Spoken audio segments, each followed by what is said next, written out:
and Law of the University of Limpopo. Many thanks to my colleague, Professor S.K. Mukwena, the director of the Teflo Graduate School of Leadership, one of the leading business schools in the country and beyond, for this invitation. Program Director, at the outset, I'd like to express that this event is part of our thought leadership strategy. We introduced and executed in 2023 to date. Since then, we have actioned thought leadership series with the view to shape public discourse in policy matters and national strategic imperatives. As a faculty, we continue to take part in crucial national platforms involving the national dialogue under the auspices of the Presidency of the Republic of South Africa, the G20 engagement meetings held last year leading up to the Leaders Summit, participating as a faculty as one of the knowledge partners in this regard. The aforesaid initiatives and platforms have sharply raised the standing and stature of the faculty in the higher education sector, industry players, civil society, and local communities. We build partnerships with various state institutions as part of forging and harnessing state-society relations with the purpose to strengthen state capacity and capabilities. These institutions include the National School of Government, Limpopo Legislature, Limpopo Small Enterprise and Development Agency, the Auditor General of South Africa, South African Reserve Bank, and the Limpopo Salga, among others. Today, we mark another conclusion and signing of a memorandum of understanding with the Limpopo Economic Development Agency that is leader. We truly value this strategic partnership as a faculty. Of course, we continue to seek partnerships and collaborations with other state institutions as part of leveraging niche areas of research and, very importantly, mobilization of intellectual capabilities aimed at achieving the strategic objectives outlined in the Limpopo Development Plan, the National Development Plan, and the UN Sustainable Development Goals, or the SDGs. Finally, through these endeavors, we believe that we are on course to finding solutions for Africa and, by extension, the Global South, in accordance with the University of Limpopo's motto. Program Director, our aspiration as a faculty, as a university, is to develop and produce the next generation of global leaders and global scholars who lead the decoloniality project, Pan-Africanism, and very significantly, the advancement of the African continent. I wish you all a productive and fruitful dialogue. I thank you.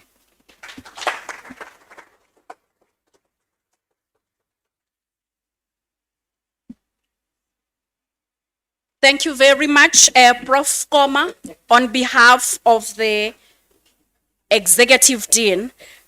Colleagues, this event, I've been given here a list of 20 different companies and institutions that are represented here. So for the sake of time, I will each moment read a few, and I would like to acknowledge in particular the SAPAM and BMF, who are our partners in this symposium. Yes. And we also have got Office of the Premier. For those of you who don't know, our Director General for the province is here in the house. He left all the meetings, all the engagements, and decided to be with us today. We have got Leader, the group CEO is also here. We have got UNISA, Cogstar, SABC, University of Venda, you name them. So the list is long. And at this moment, I would like to welcome our very own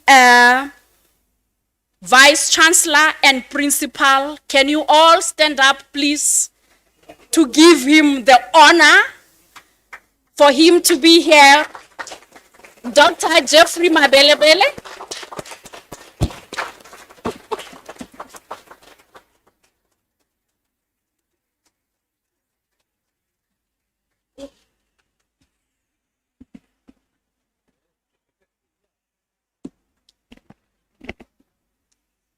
Thank you very much, Program Director, Professor Letoko. Good morning, ladies and gentlemen. Is it morning? Afternoon. Blame it on the keynote speaker. Blame it on the keynote speaker. Oh, thank you very much. Let me start off by thanking the leadership of the Faculty of Management and Law and the TEFLOP Graduate School of Leadership for organizing this important event. I should also acknowledge in our midst the Chancellor of the University of Free State, our keynote speaker, Professor Bonam Mohale. Welcome, sir, and thank you for coming. Our Acting Executive Dean, Professor Koma, for standing in for our Executive Dean, Professor Sibanda, who could not join us today.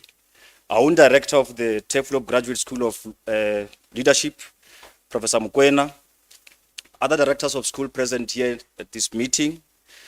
Mr. Napin Chabeleng, as has already been acknowledged, our Director General in the province, and Mr. Ngobeni, our Group CEO of LEADER, heads of academic departments at TGSL, and all other academics from the university, and our students who are here today. I'm not sure whether the Hoshigari Mutapo is here. She was supposed to be here. Maybe she'll join us later.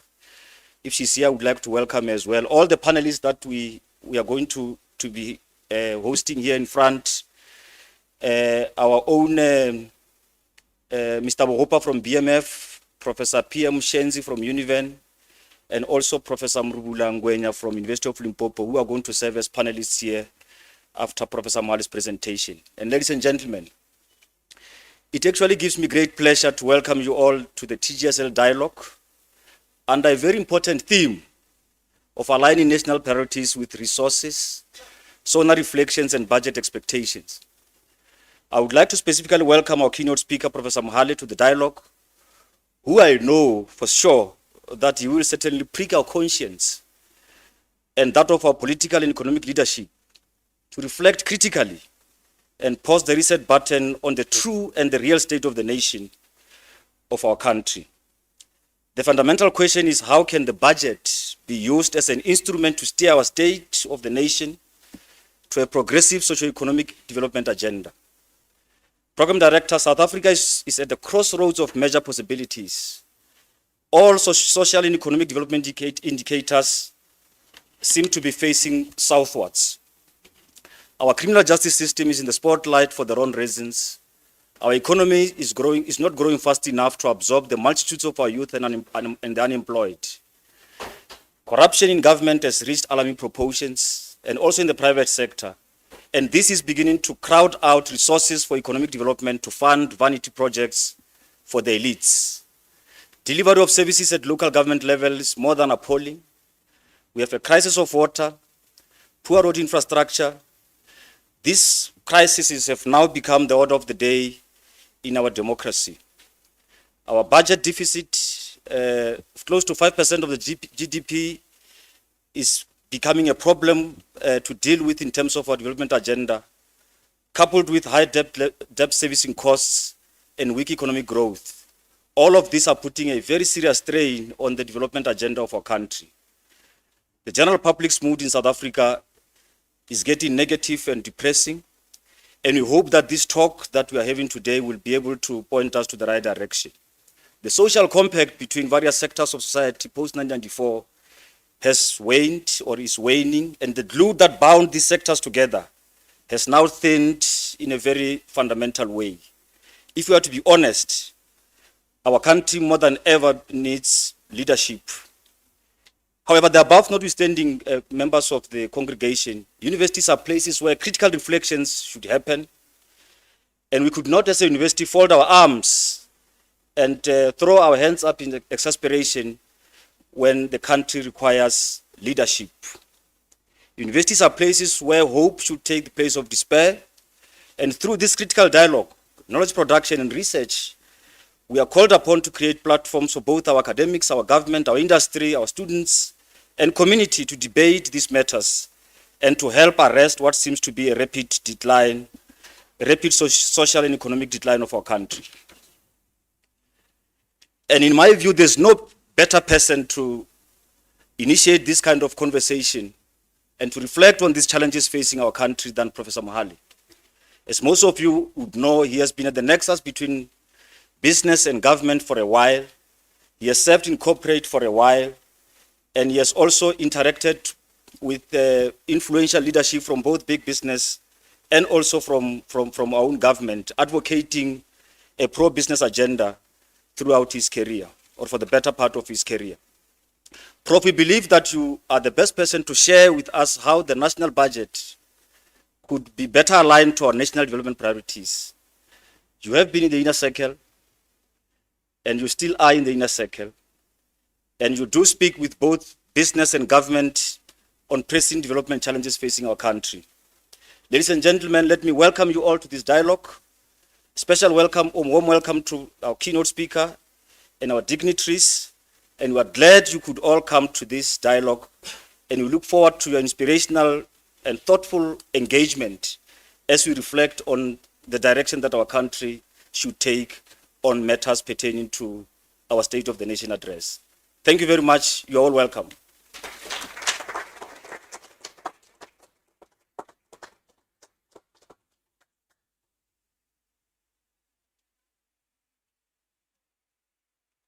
Thank you so much, Vice Chancellor, for those kind words.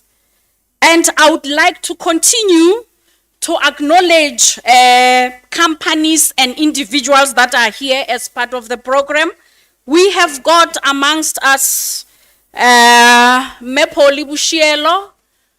I don't know where is she sitting. In here? Oh, okay, all right. Then we have got representatives and dignitaries from the following companies: Shine Bright Radio, Senwelo Leadership, Lesaka Technologies, Beauty Funeral, Department of Transport, and we have got members from Mangwen Circuit, and also Limpopo Department of Treasury. And I've been warned by our marketing that we have got Wi-Fi here that is free. This one I have to whisper. If you go to your tabs on your phone, it's EDU West.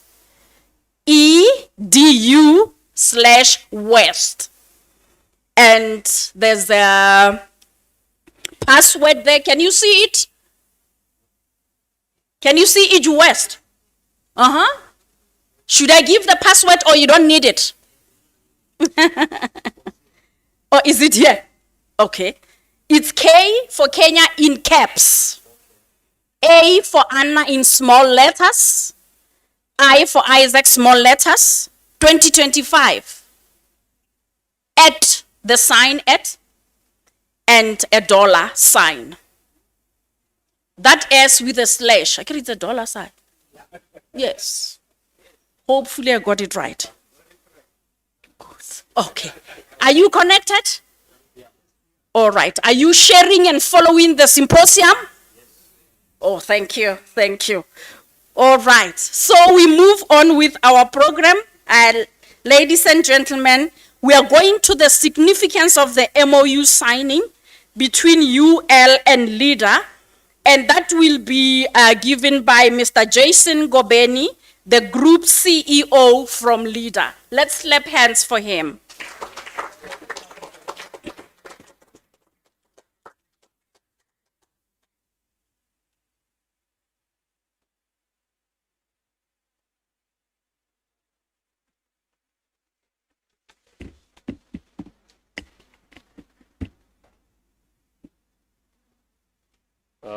Thank you very much, Program Director.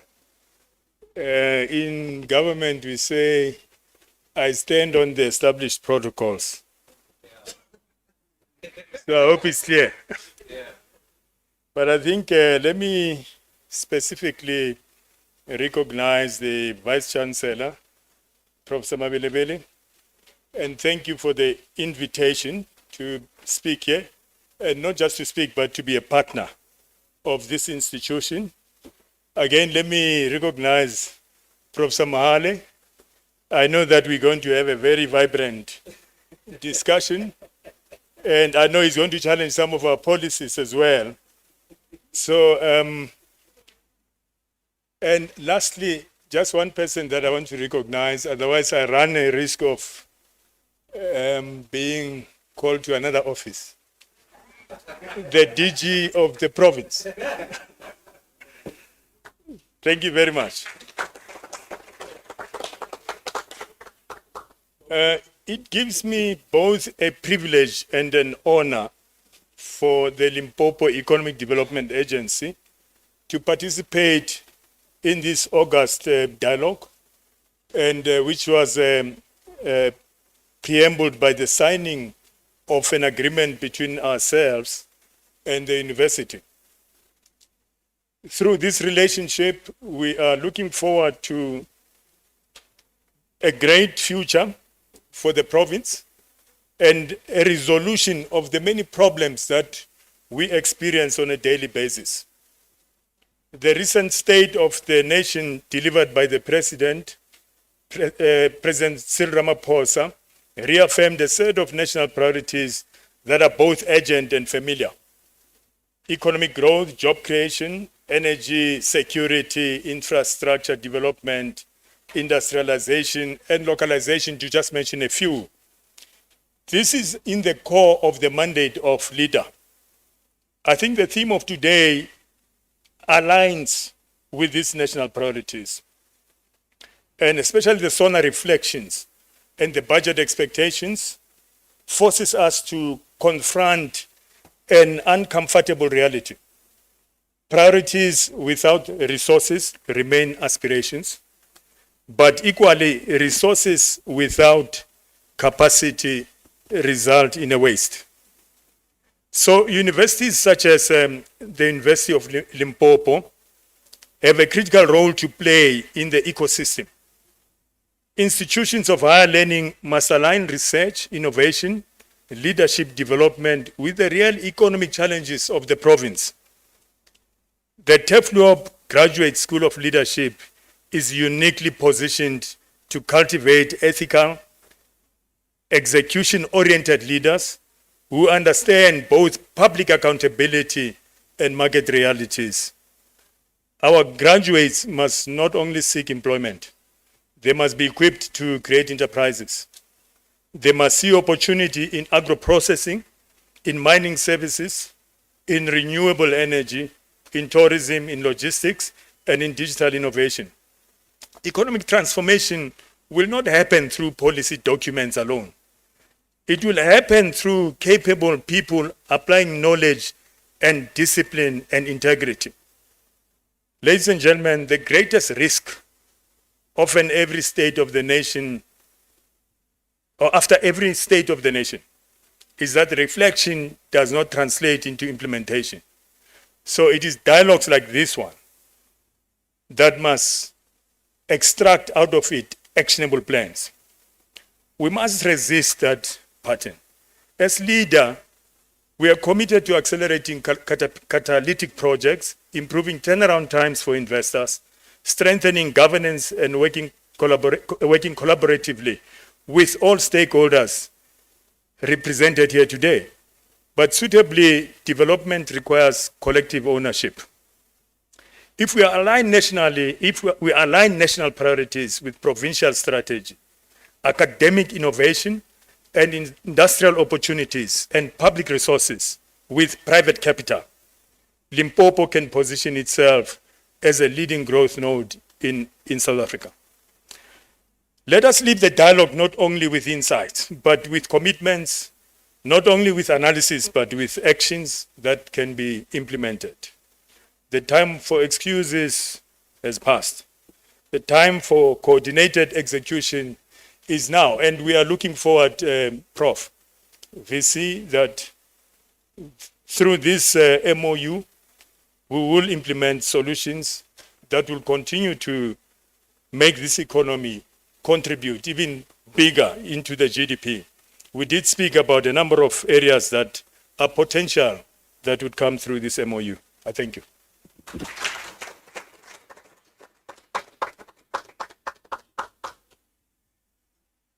All right.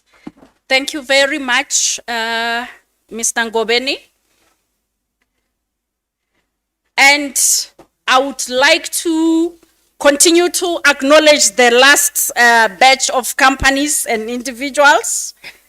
We have got TGW Group, Capricorn District Municipality, Titanic Talent House, Justin Property Group, and Shine Bright Radio. So we have got representatives from all these companies, and we really would like to appreciate your presence, ladies and gentlemen. And without further ado, I would like to call my school director, Professor Sipho Kenneth Mukwena, to come and introduce the keynote speaker.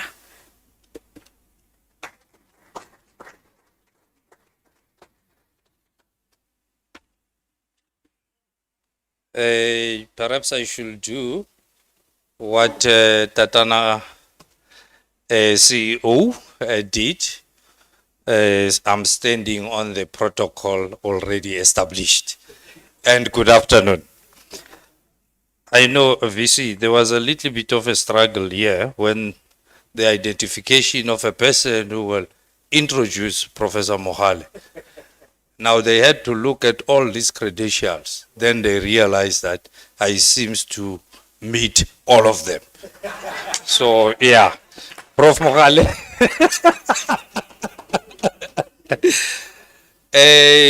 On a very serious note, yeah, it's a very big task, and I'm going to put it on my CV as well, VC. The guest speaker by the name of Professor Bonang Mohale is the Chancellor of the University of the Free State, former President of Business Unit South Africa, BUSA, Professor of Practice in the Johannesburg Business School, JBS, in the Faculty of Business and Economics, and Chairman of 2 listed entities, the Bidvest Group Limited and ArcelorMittal, as well as Swiss Re Corporate Solutions Africa and SBV Services. He has been appointed the Sherpa of the Values 20, commonly known V20, a global community of values-driven experts and practitioners dedicated to engaging meaningful with the Group of 20, G20, launched in 2020 during Saudi Arabia's G20 presidency. V20 is an informal engagement group that develops values-based, human-centered policy proposals for the G20. The community's vision is to deepen the integration of values into public policy, aiming to provide evidence-based, people-centered solutions to global challenges. V20 focuses on how we, as global citizens, can collectively and consciously apply values to improve the well-being of people and the planet. In 2022, he was asked to convene, moderate, and chair the ISCOM electricity crisis roundtables, partnering to addressing the generation capacity shortfall with the aim to identify levers to immediately close the generation capacity gap and address structural constraints to a sustainable future of the electricity sector.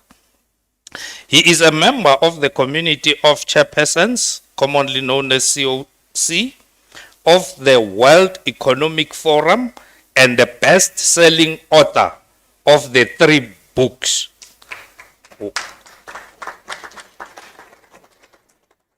They like the book part, okay. Lift as you rise, and the second one, behold the title, and the third one, coming in from the cold, autobiography. I think that one I have. Which one do I have, Prof? You'll tell me later. He is the recipient of the following. November 2001, the Presidential Award for his servanthood in South African industry and the economic empowerment of previously disadvantaged individuals. In 2025, South African the 2025 South African Institute of Chartered Accountant, SAICA, Chairman's Friends of the Profession Award in recognition of having left an indelible mark on the profession and continuing to inspire others to lead with purpose. Is a recipient of the 2025 Empower Women Ali Award with honors, a man who demonstrates exceptional commitment and strategic action in championing women's advancement, using his influence to dismantle barriers and foster equitable leadership ecosystem. He is a recipient of 2025 number 43 Trelaway Park Kwama Gogo Award in Eswatini, Kingdom of Eswatini, during the 60th anniversary gala dinner. 2025 Lifetime Leadership Award by the Future of Leadership Awards under the auspices of the Future of Job Summit, in recognition of his lifelong dedication, wisdom, and unwavering commitment to leadership. Throughout his esteemed career, he have exemplified the highest standards of integrity, mentorship, and service, leaving an indelible mark on all those who have inspired and guided along the way. He is a recipient of 2025 coveted and historic 9th Diamond Awards in Global Educational Leadership by the Board of Trustees of the Not Alone Foundation, Inc., held on the grounds of the civil, social, and human rights pioneer at the Most Reverend Dr. Martin Luther King Jr. in the Second Cathedral, the International Chapel, Morehouse College in Atlanta, Georgia.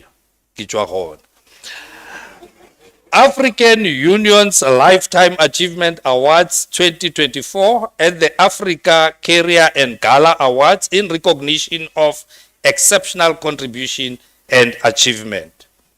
He is a recipient of 2025 Epitome of Black Excellence, EBE, with the United Nations Award in honor of the remarkable, immense contribution to the economic development and growth in South Africa and beyond the boundaries as an epitome of Black excellence in his current generation. 2024 Society for Industrial and Organizational Psychology of South Africa, commonly known as SIOPSA, Special Presidential Business Leadership Award for commitment to ethical leadership, social justice, and economic transformation. Perhaps let me stop with the 2023 ME Vision Academy Awards exclusive recognition in successful leadership for consistently leading self and people successfully leading as a senior executive and CEO, successfully leading society in various impactful and contribution to mentorship and inspiring future successful leaders. This man has been included in the reputational Paul International 2023 list of the 100 most reputable Africans. The selection criteria are integrity, reputation, transparency, visibility, and impact. Ladies and gentlemen, join your hands as we marshal Professor Bonang Mohale to the podium. Welcome.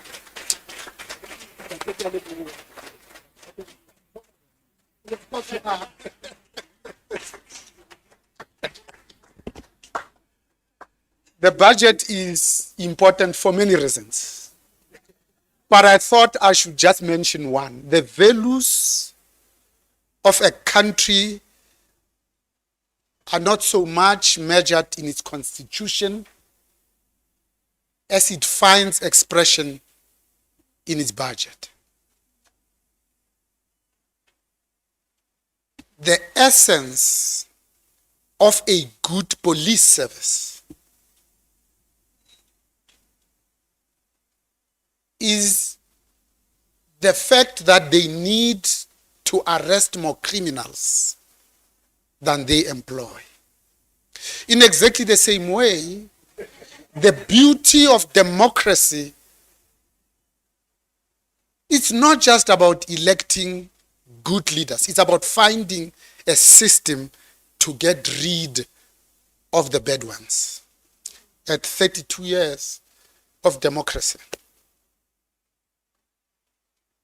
one is no longer a teenager. You are approaching 40. And when you approach 40, there are a lot of things that you need to stop, but maybe one or two to continue with. Let me just mention three, and in the interest of time, maybe unpack one with some degree of granularity.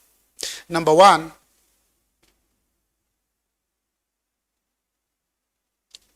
this notion of time must feel tighter. Two, relationships must mean much more, not things, bricks and mortar, or pieces of metal.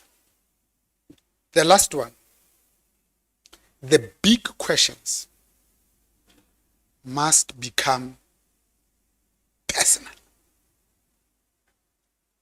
What are the big questions for me that must become personal?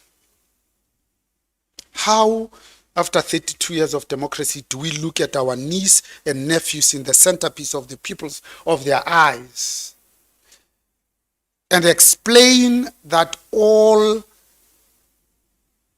the petrol attendants and all the cashiers and all the waitrons are still black? The big question that must become personal is how 32 years into democracy, poverty still has primarily a black, a feminine, and a rural face. Put differently, if wealth is the inevitable outcome of both hard work and enterprise, then every woman in Africa should be a dollar billionaire. The big question that must become personal is how do we explain to our children that South Africa is not a poor country, just poorly managed? That Africa is not a poor continent, just poorly managed. How do I even begin to explain to myself that the Democratic Republic of Congo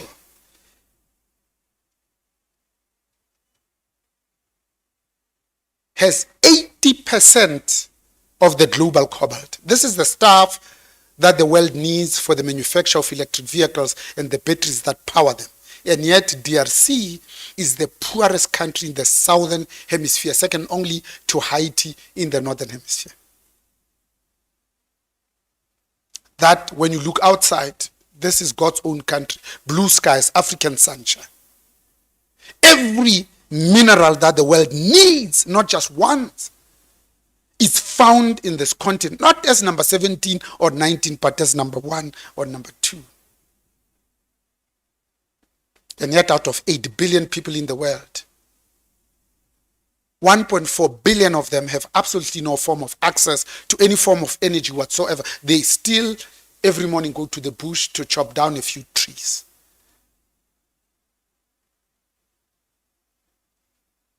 $1.4 billion of them have no form of access to any form of energy, and of those, 647 million are found in this continent. No wonder we are called the dark continent. So Africa is poor, not by divinity, but by choice, the choice of leaders that we make. Now we stand a real risk of occupying the world record for all the wrong reasons. We are the world's most unequal society in the world. We took over from Brazil in 2010 with a Gini coefficient of 0.63. We are the country with the highest unemployment rate in the world at 32.4% as per Ntate Resani Maleka's Q4 statistics. It is so bad that we try and hide it. We've got two measurements of it. Like we did in apartheid, we had two forms of the rent. One we called the commercial rent, the other one the financial rent, so that if one doesn't favor us, we can quote the one that favors us. But let's stay with 32.4% on a narrow definition, because it excludes people that have stopped looking for work in the last 36 months. With 750 days of national lockdown, how could anybody have continued to look for? Of course, they'll give up. In the province of Gauteng alone, there's 800 young people that have completed their studies, called doctors, clinicians, MBBCH, but unemployed. Most of them come from Limpopo. The families had to sell the 15 cows to send them to school because they are not the family's second chance, but the family's last hope.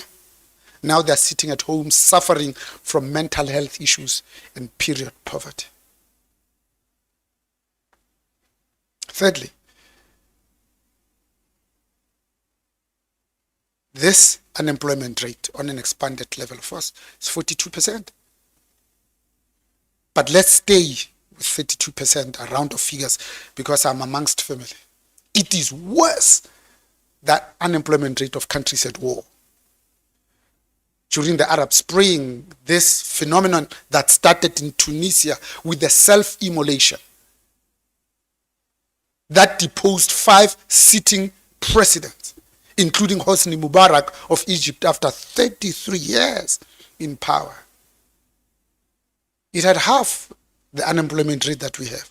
The 2 weeks in July of 2021 that saw 10 malls being banned, 12 factories, 140 ATMs looted, 100 million stolen and disappeared into ether. Lost 30 billion just in the province of KwaZulu-Natal, spilled over to Gauteng, where we lost another 20 billion. Total of 50 billion just in 8 days. When it happened, our unemployment rate was 74.9%. That's 8 out of 10 young people sitting at home, twiddling their thumbs with nothing to do. If you and I don't do something as a result of our conversation this afternoon, not only are we asking for trouble, we are actively inviting it. With a country with the highest SME failure rate in the world as an acronym for small, medium enterprises, we chose to be members of BRICS. Now, BRICS Plus, new jobs created by SMEs is north of 60 percentage points, except here, where it's south of 15 percentage points. It takes 2 hours to start a new business in Singapore. It takes 36 months here to start a new business at a cost of 350,000 later, trying to comply with all CIPC requirements. In Singapore, they've used the 350,000 to buy goods that they start selling. We're still trying to comply. With a country that has the highest GBVF rate in the world, not by a factor of 2, but 5 times the global average, to demonstrate beyond any shadow of doubt that we haven't even started dealing with our collective trauma of 400 years of colonialism, 98 years of separate development, 48 years of institutionalized apartheid. You see, when your own brain is inflamed, how can you laugh?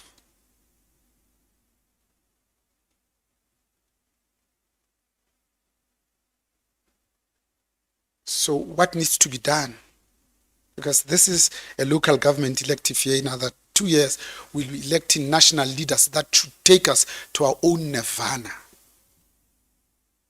And maybe like we do in business, instead of starting with electing people on the first hour of an elective conference, what if we started by doing what it actually says? It's called a policy conference. Agree policies, and thereafter we look around and say, who amongst us is best positioned to deliver these policies? So in business, we call that strategy. And we say, structure follows strategy. Let me submit only 6. Because of their simplicity, even I can remember them. What if we started with rooting out and defeating state capture? Because in the first 5 years of state capture, we stole 1.5 trillion South African rands. This is 2/3 of what Edward Kieswetter collects every year on average from companies and you and I. We stole it in 5 years.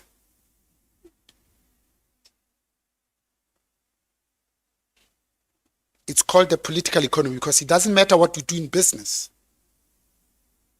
Politics have a disproportionate influence and impact on what we do. If the politics is fraught, the country is fraught.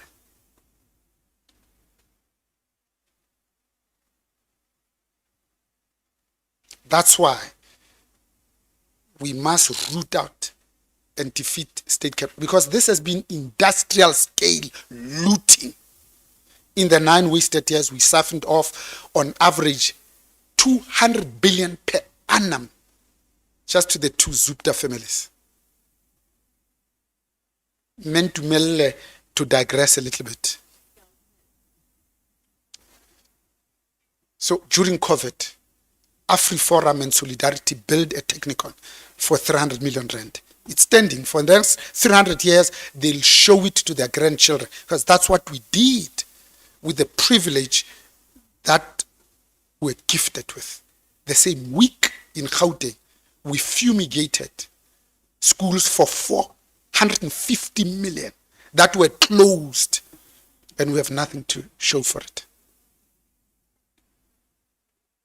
You see, when you steal money, eventually it gets finished. And it manifests with failed infrastructure. Water is the new Eskom. But even Eskom,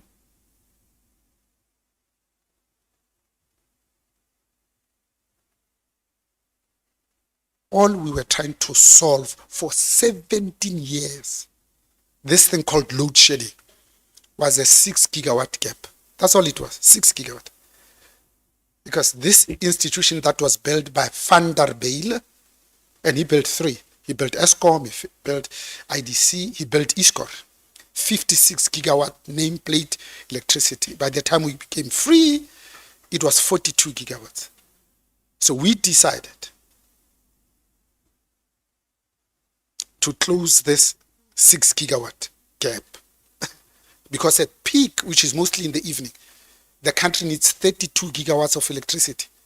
At the very best, we're not providing 27. 6 gigawatts, that's all we're trying to solve. So we decided to build Midupi and Kusile, and I leave Ingula, which is hydroelectric power. The cost was 160 billion. We should have finished in 2016. We spent double that at 300 billion. In 2016, we were not at 50% of the capacity. Midupi alone was supposed to give us 9.6 gigawatt. Problem solved. Ingula alone was supposed to give us 9.6 gigawatt. That's double what we need. That's 20 gigawatts if I round it off. But for 17 years, for 6 gigawatts, we couldn't stop the bleeding. If I had time, I would tell you that we had an opportunity to put the biggest order in the world of 1,092 locomotives in Transnet. In the world. It was going to cost us 32 billion. That's what we presented to the Transnet board. And they said, but it's expensive. I said, no, it includes everything. The time cost of money, including the kitchen sink. At the end of that period, we had already paid 52 billion. Our people still don't have trains that work. If you go to the Western Cape, the Central Line, people have built shacks on that. Here in this province, every year, Kapaseka, people come to Moria. The N1 is full, but the train line is onto the left. If we had left the train line working, even some of the goods and stuff would have been used by the trains, because one train takes out 130 trucks. But no, we're not going to do that, because the people who own the trucks are the politicians. So in Mpumalanga, the people who don't like us, the National Party, they dug a mine here and they built a coal-fired power station and a belt to move the coal. So we came, we cut the belt, because no, we've got trucks, remember. So we must take this coal here and drive the round way around to deliver it here, so that it's our turn to eat too. I didn't want to unpack it, but that's why we need to stop, root out and defeat state capture, because it doesn't matter what we do. We might as well pack and go. If I had time, I would also tell you that state capture, we didn't invent it, but it rests on 4 legs. And it's only when you understand those 4 legs that you can comprehend that you have to love your people to lead them. Number 1 of that is, you create a shadow state where parliament is no longer the hub of decision making.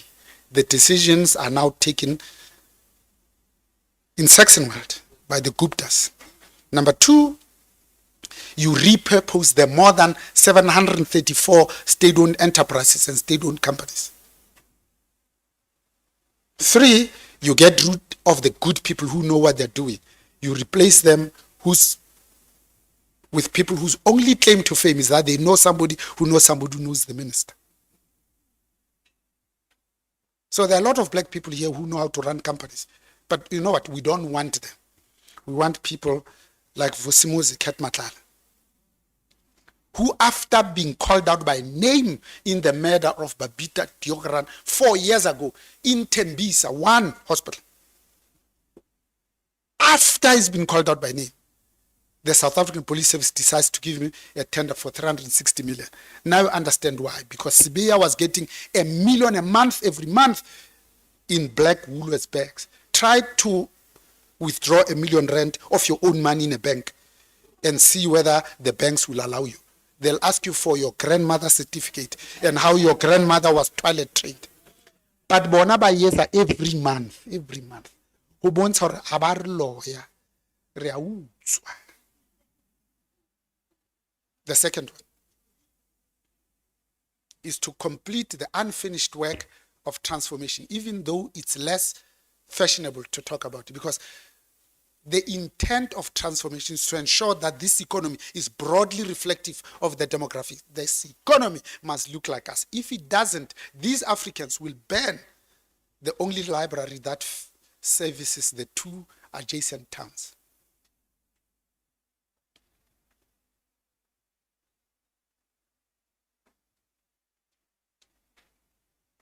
Demographics. There's 65 million of us. 52.5% of them are women. It's people who don't look like me. Representation in positions of leadership is less than 24%. African women, less than 4%. Let me digress for the last time. So we inherited from apartheid more than 734 state-owned enterprises. 28 of them are bigger than economies of some African countries. Had we put African women to be MDs, CEOs, and presidents of just these more than 734 SOEs and SOEs that we inherited from National Party, with 20% of them failing, and you left them alone without political interference just for 5 years. Today, we'll be having 3,500 women who know how to run complex entities, so that when Kenya Airways is looking 90-year-old award-winning African airline that used to have 123 Boeing 747-400s. 2 of them were called SPs because they've got a shorter fuselage, so they couldn't fly over Africa. They had to fly around the patch.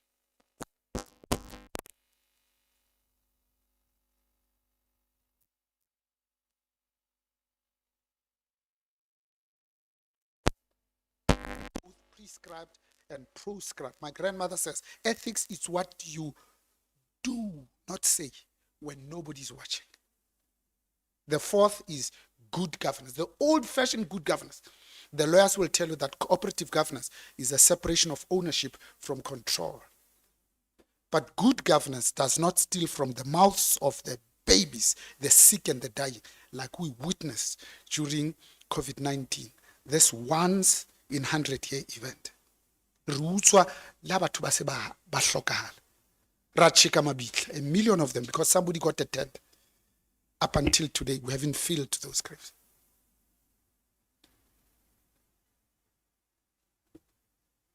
The penultimate one is service delivery, because that's the job description of anybody that chooses to be a public servant.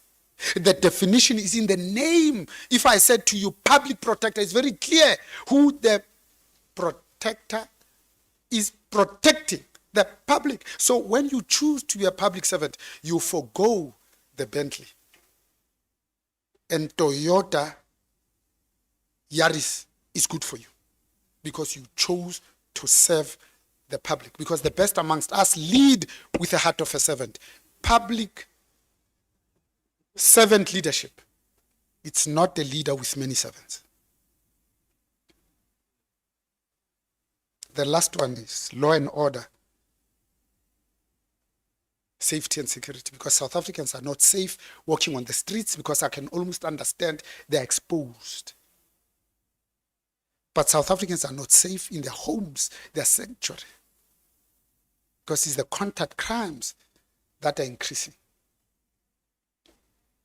Allow me, before I shut up and take some questions and comments or be part of the panel, to close a little bit on a philosophical note, to understand the significance of events like the budget, that if we used it wisely, there is no reason why every single solitary one of us is still poor and barefoot.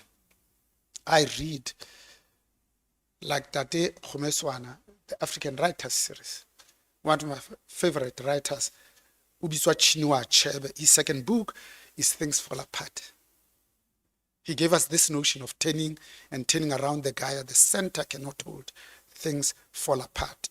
He says, he is a fool, he who treats a stranger better than his own brother. He goes on to say, when brothers fight to the death, a stranger will inherit your father's estate. He says, a brother that has made a mistake needs to be saved, not blamed. It was the ANC very first president to be the Nobel Peace Prize laureate. You know, we're the only country in the world that has 4 Nobel Peace Prize laureates. 2 of them live in the same street in Vilagaz, in Soweto. He says, you don't want even your fiercest enemy at the weakest to exclude you as part of the solution. Gabriel Robert Mugabe of ZAPU says something that came very late in my life, is that it is possible for a country to attain its political liberation without its people being free. Our grandmothers warned us that if we don't look after this freedom very well, the colonizer, oppressor, and racist will come back as an investor. They'll give themselves sexy names like the market. Because a country that makes English compulsory and agriculture optional can only produce citizens that speak English fluently on an empty stomach.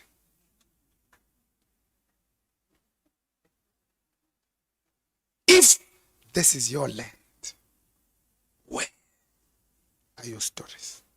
Because if you don't tell your children your stories, they will tell the stories of Santa Claus and Valentine. This is a place of institutions of higher learning. We call chancellors, because we are trying to even change the shape, the color of this institution, so that we can achieve 1 or 2 things, so that habana ba rona ba re botsa hore le laetsang lona ha ne le na le matla, we can say we brought about this notion of an inclusive academic excellence. That we brought a social justice approach in the assessment of this thing called merit. That we brought a contextualized academic freedom. Because where I work, my driver, Kintate Mazamba, he's my uncle. Because of the way I was brought up, even though I pay him, I could never bellow instructions to him. I always ask him to say, because he's my father first and foremost. We want to create ethical frameworks, because it's bad enough that the vice chancellor of the University of Fort Hare, that has given us 5 African presidents, is walking around not with 1 bodyguard, but with 6 bodyguards. And then lastly, we want to find a long-lasting solution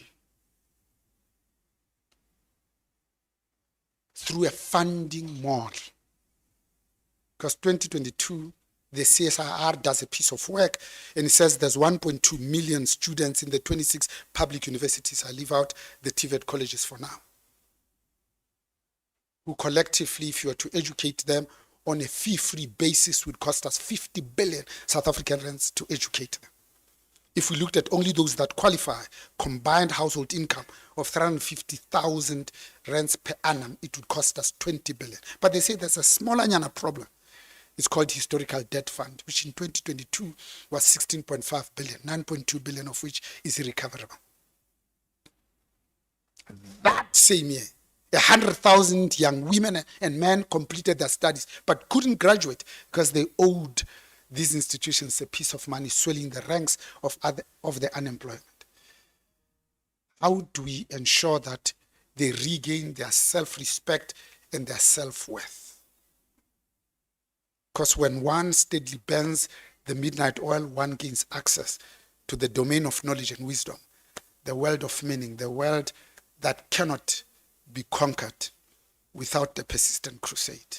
Ha ke se tlhompho go bohle bao e ba tshwanetse ke be ke ikopela tshwarelo ka gore ka nnete ke ile ka selwa ya ba ke tla lata le ntshwarela holo ka nnete hloinang ga bana ho ile yaka ga o tona mpa diqhashaletse ke gotse moroko go tle ka lengwe lefatshe fela che bitso la ka ke bonang mohale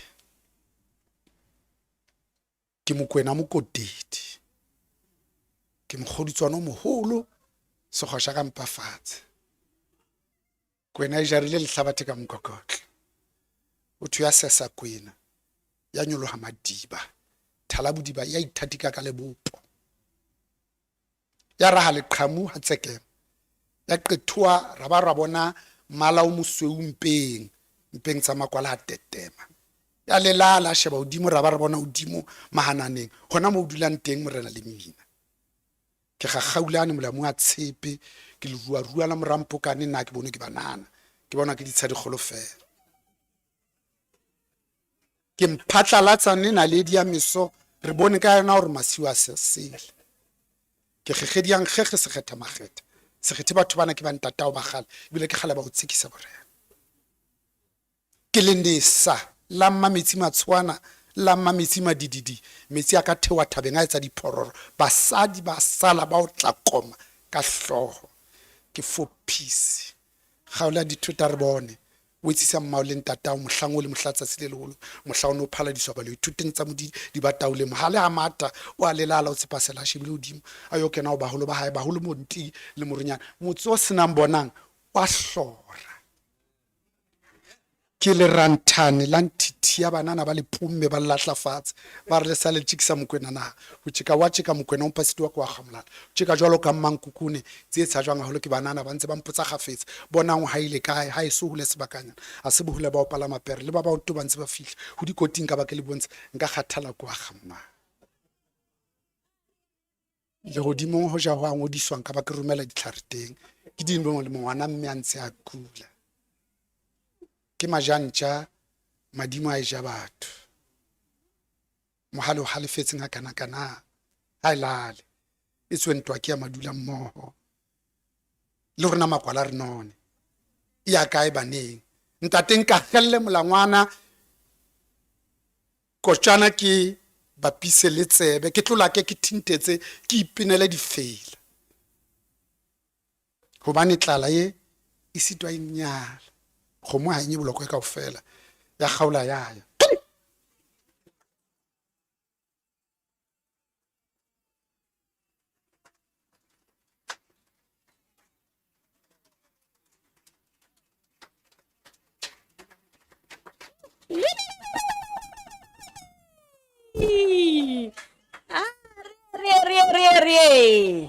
Wow. Sure.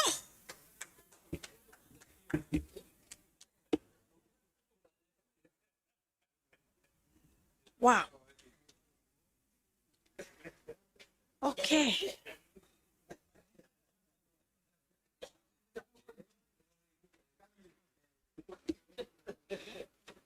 All right. Colleagues. Wow. Can we clap hands again? Yeah.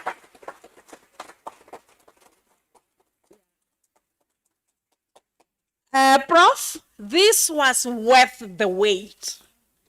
And we waited patiently because, because we wanted to get all the juicy details, and we did. The only sentence I noted down is a big question that has become personal. And you became personal. Yes, thank you so much. So we just want to move on with our program, and we are going to acknowledge the last companies, my last ones. We have got La Home, we have got EDTP SITA, Capricorn TVET College, Department of Education, and Ford Car Dealership. So we have got all sectors in this house, and we are grateful for your presence this afternoon. As we move on with our program, ladies and gentlemen, let us move on to our panel discussion. And I would like to quickly introduce our very own moderator, Mr. Ngobi Banelen Joko. He's a program manager at MDev at Teflop Graduate School of Leadership. He graduated with his master's in development management at Ruhr University at Bochum in Germany, funded by Erasmus Mundus and EU Commission. His research focuses on higher education access, governance, local government, and sustainability. He has produced 20 master's students and has published several journal articles. Mr. Njoko is also a Mail and Guardian 2000 Young South African Award recipient. Can we clap hands for that? And he's a founding convener of the TGSL Global Leadership and Sustainability Symposium, and he's the managing editor of the Leadership and Sustainability Dialogue, which is an academic journal launched at the symposium output.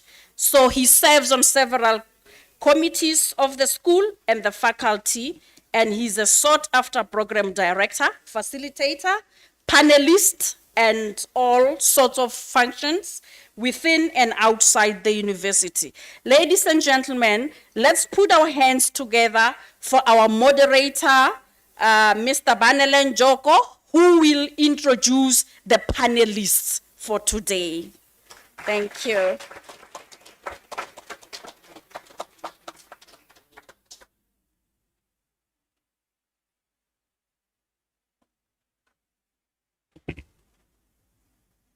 I will follow my director's precedent, which is to say I rise on the protocol that has been established. However, allow me to acknowledge our Vice Chancellor, Dr. Mabilibili, and the Chancellor of the University of Free State, Professor Bonang Mohale.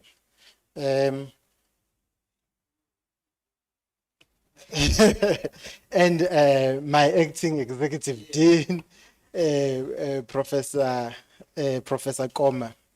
We are now moving to the dialogue or the conversation that we want to have, which focuses on the reflections on the SONA and the pre-budget expectations. As colleagues would know, the budget speech will be delivered this evening at 7.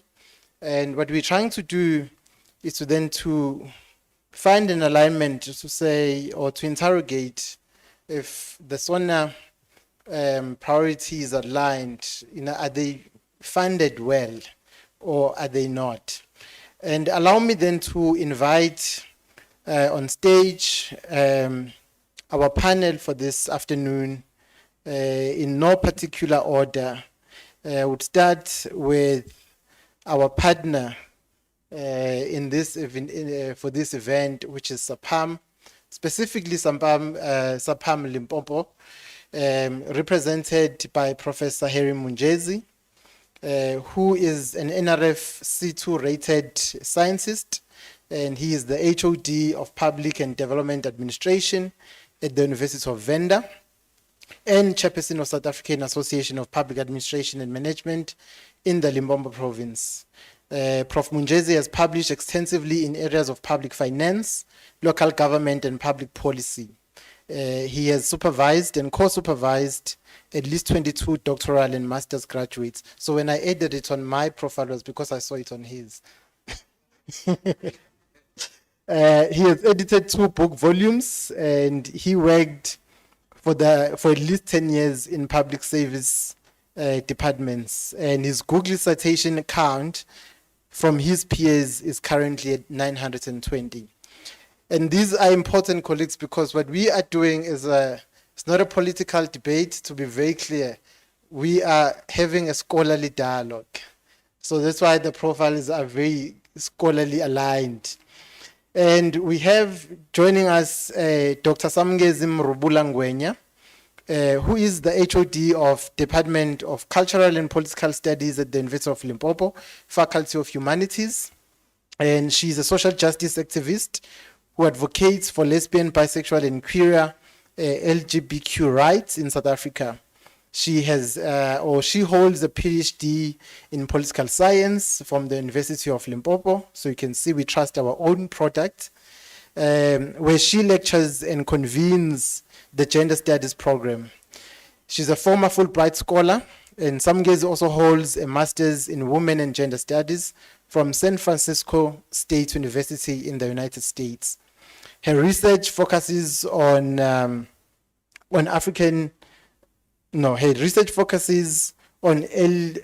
LBQ narratives and experiences, social movements, democracy and political activism, African sexuality and gender violence, and feminist foreign policy. Dr. Samngezi Mrubulangwenya has published several journal articles in both local and international journals and has presented conference papers nationally and internationally. And from our other partner in CRAM for this afternoon, the Black Management Forum, we have Mr. Thabang Bukhupa, who is a lecturer at the University of South Africa with interest spanning criminology, applied research, and evidence-based interventions. He is a crime researcher and analyst with expertise in crime prevention, organized crime, and community safety. Thabang Bukhupa is a chairperson of the Black Management Forum Tubatse and member of the Black Management Forum Limpopo Provincial Committee, and he's a former national portfolio head for community development within the BMF Young Professionals. He is also the director of NEP Intex, a multidisciplinary consultancy focused on research, security advisory services, and innovative solutions for crime and risk management. His work bridges academia, policy advocacy, and practice with a strong emphasis on translating research into actionable strategies. And last but not least, it's our very own professor. She's rebranding to Matsidisho. Professor Matsidisho Maria Kanjere, Prof is a professor at TGSL in the MBA program, and she has a strong focus on leadership, gender parity, and socio-economic imperatives of the youth. Her insights on current issues are both timely and impactful. Prof. Kanjari is a former chairperson of council in Sekhukhune TVET College and current chapter council member in the Department of Transport, looking at interest of women in the Triple BE. In 2018, Businesswomen Association of South Africa honored her with an award of Businesswoman of the Year under professional category. So ladies and gentlemen, that would be our panel for this afternoon.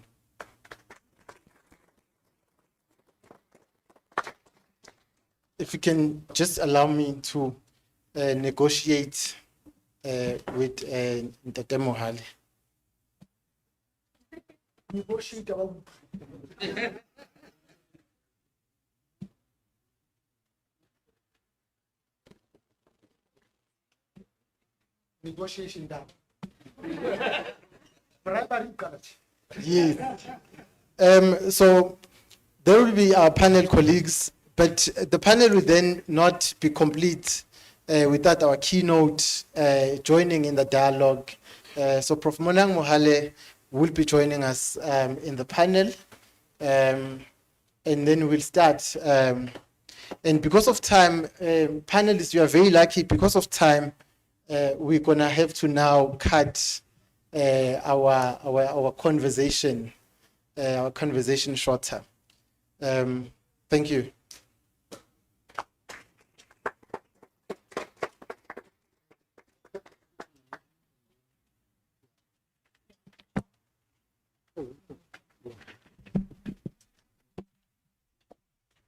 Let's take me.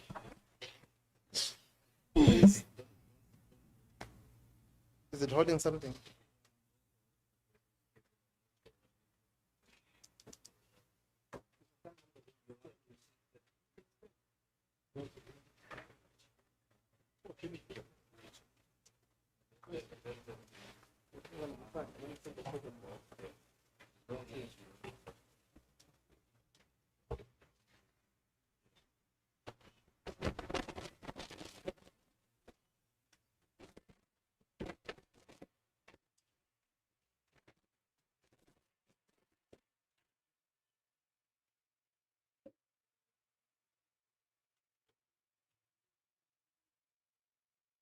Now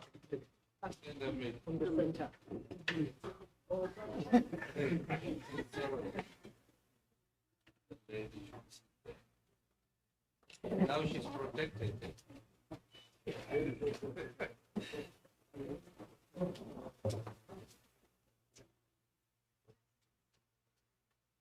We can have a conversation, not an interview. A conversation.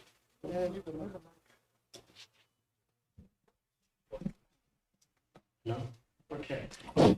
Good afternoon, yet again, distinguished panelists, guests, and colleagues, and thank you for joining us for this dialogue.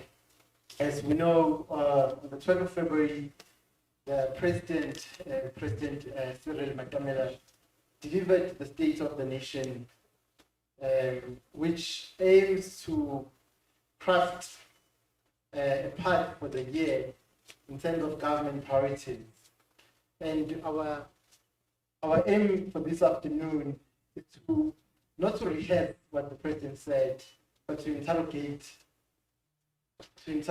the SONA, but most importantly, as we have the budget being delivered this afternoon, to give a pre-budget expectation. So the questions we've been asking ourselves with the colleagues in the panel is mostly what also the CEO, Mr. Ngobeni, said, is that do we have an alignment between what we say are the national priorities and the resources for those?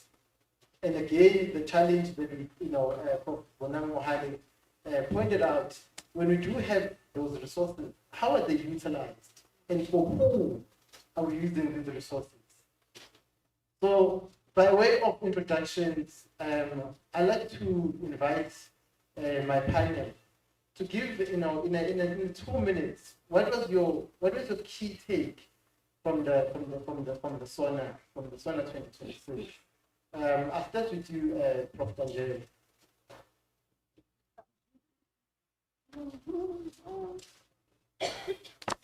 Thank you so much, moderator, standing on established protocol and also acknowledging our VC, Dr. Mabelebele.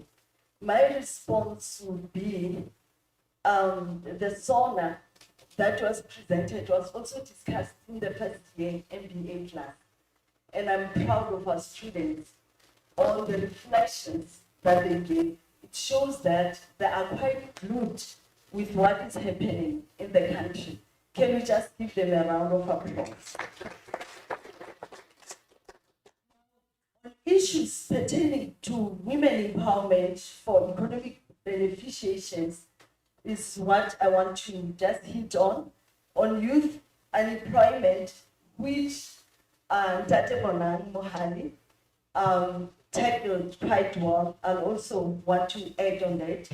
And on anticipated budget speech this afternoon, I just want to touch on grey listing. So I would say we appreciate the standing ovation that was given to the women in Parliament on that day. But that is not enough. We are not here for standing ovations, for the singing of Watintufazi, Watintumbawoto, but we want more impactful policies that are going to bring a difference in day-to-day lives of our women and young people. Of course, there are quite a number of policies and programs that the president alluded to. But what I can say is that there is misalignment of structure and policy. Thank you.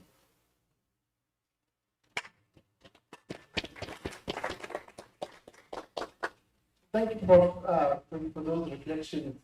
We'll go back to, for you to expand on some of the things you are raising, especially on the, how we just, the acknowledgement of women is just only ceremonial, or does it translate to everyday life, does it translate to resources that are allocated to programs that are meant, to empower women, especially as Prof. Bonang also said in his address, that poverty remains feminine, remains rural, and remains black.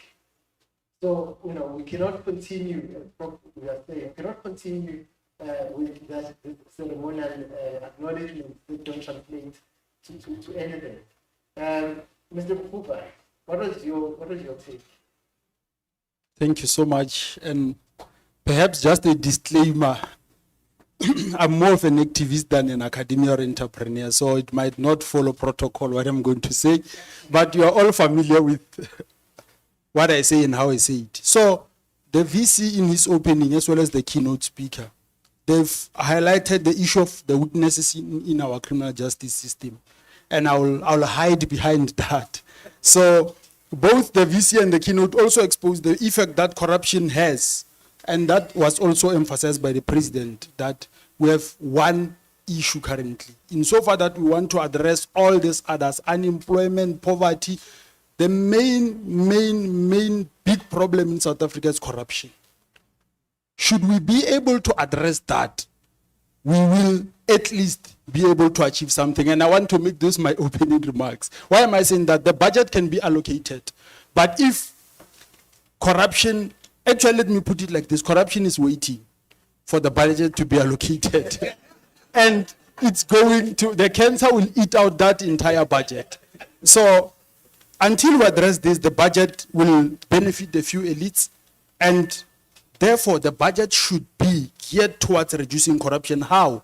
Perhaps advocacy and lobbying, such kind of discussions, capacity building, because at times corruption happens because there's no capacity, particularly in the state. I've worked in government for over 12 years, I know that. Also, enterprise development and corporatization. when we are here, let us ensure that we corporatize some of the discussions that we'll have here.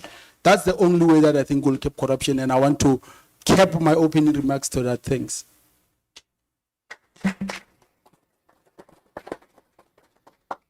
Thank you, and hopefully as the commission continues, none of us in this room will be called to come and give evidence, because we'll have to then, as the university, release a statement to defend ourselves. Thank you. Especially because the business there, please comment, your people seem to be very much connected. And again, I need to ask BC. I need to ask for permission to break some protocol. It's very difficult. You see, now I wanted to say something, and I know my director is very strict, so I need to ask for permission to break protocol, because again, Prof. Bonang Mohale, even for himself, to allow him to call me Mshegai, and I called him back. Because then I have to always remember the protocol, otherwise. But yeah, Dr. Mrubulangwe, what is your take? Good afternoon, everyone. I'm also rising on the protocol that has been established. I think Prof. Mohale's remarks evoked a lot of the opening line, that the big questions that we need to ask, they need to become personal. In feminist spaces, we usually say the political is personal, meaning that, every political decision, every political process is personal, and it affects us directly and indirectly. So I'm talking about this and relaying it to feminism and feminist spaces, because I want to relate to LGBTQI movement organizing, right? The big question that I think we need to ask, and also in relation to what the president presented on the 12th, is how do we claim and we continue to, stand tall as a country in international spaces, stand tall as a global player in the international system, to claim we have this liberal, democratic constitution, but we still see women, children, and the LGBTQI community being killed on a day-to-day basis. The president mentioned the LGBTQI community in passing in the speech, right? I mean, he mentioned a lot of other important things: economic growth, climate action, energy crisis, infrastructure, and growing the GDP and unemployment. But what about the gender non-conforming persons? Do we know how, Black lesbian women fear for their lives on a day-to-day basis into just navigating simple movement from your house to school, or to school? Because as you had also mentioned, Prof, that, we have a huge crisis of safety and security that affects all of us, but we also need to understand that the minority, which is the women, the disabled people, and the LGBTQI community, are at the receiving end. So the important question, or the personal question that I am asking, and I think all of us need to ask, what does this beautiful democratic constitution serve when it isolates a certain population? Until when do LGBTI movement organizers need to put their bodies literally on the line to call for their government to take action, to call for their government to account? What else needs to be done? How far also do we need to raise voices to say people are being killed on a day-to-day basis? I can be careful. Thanks.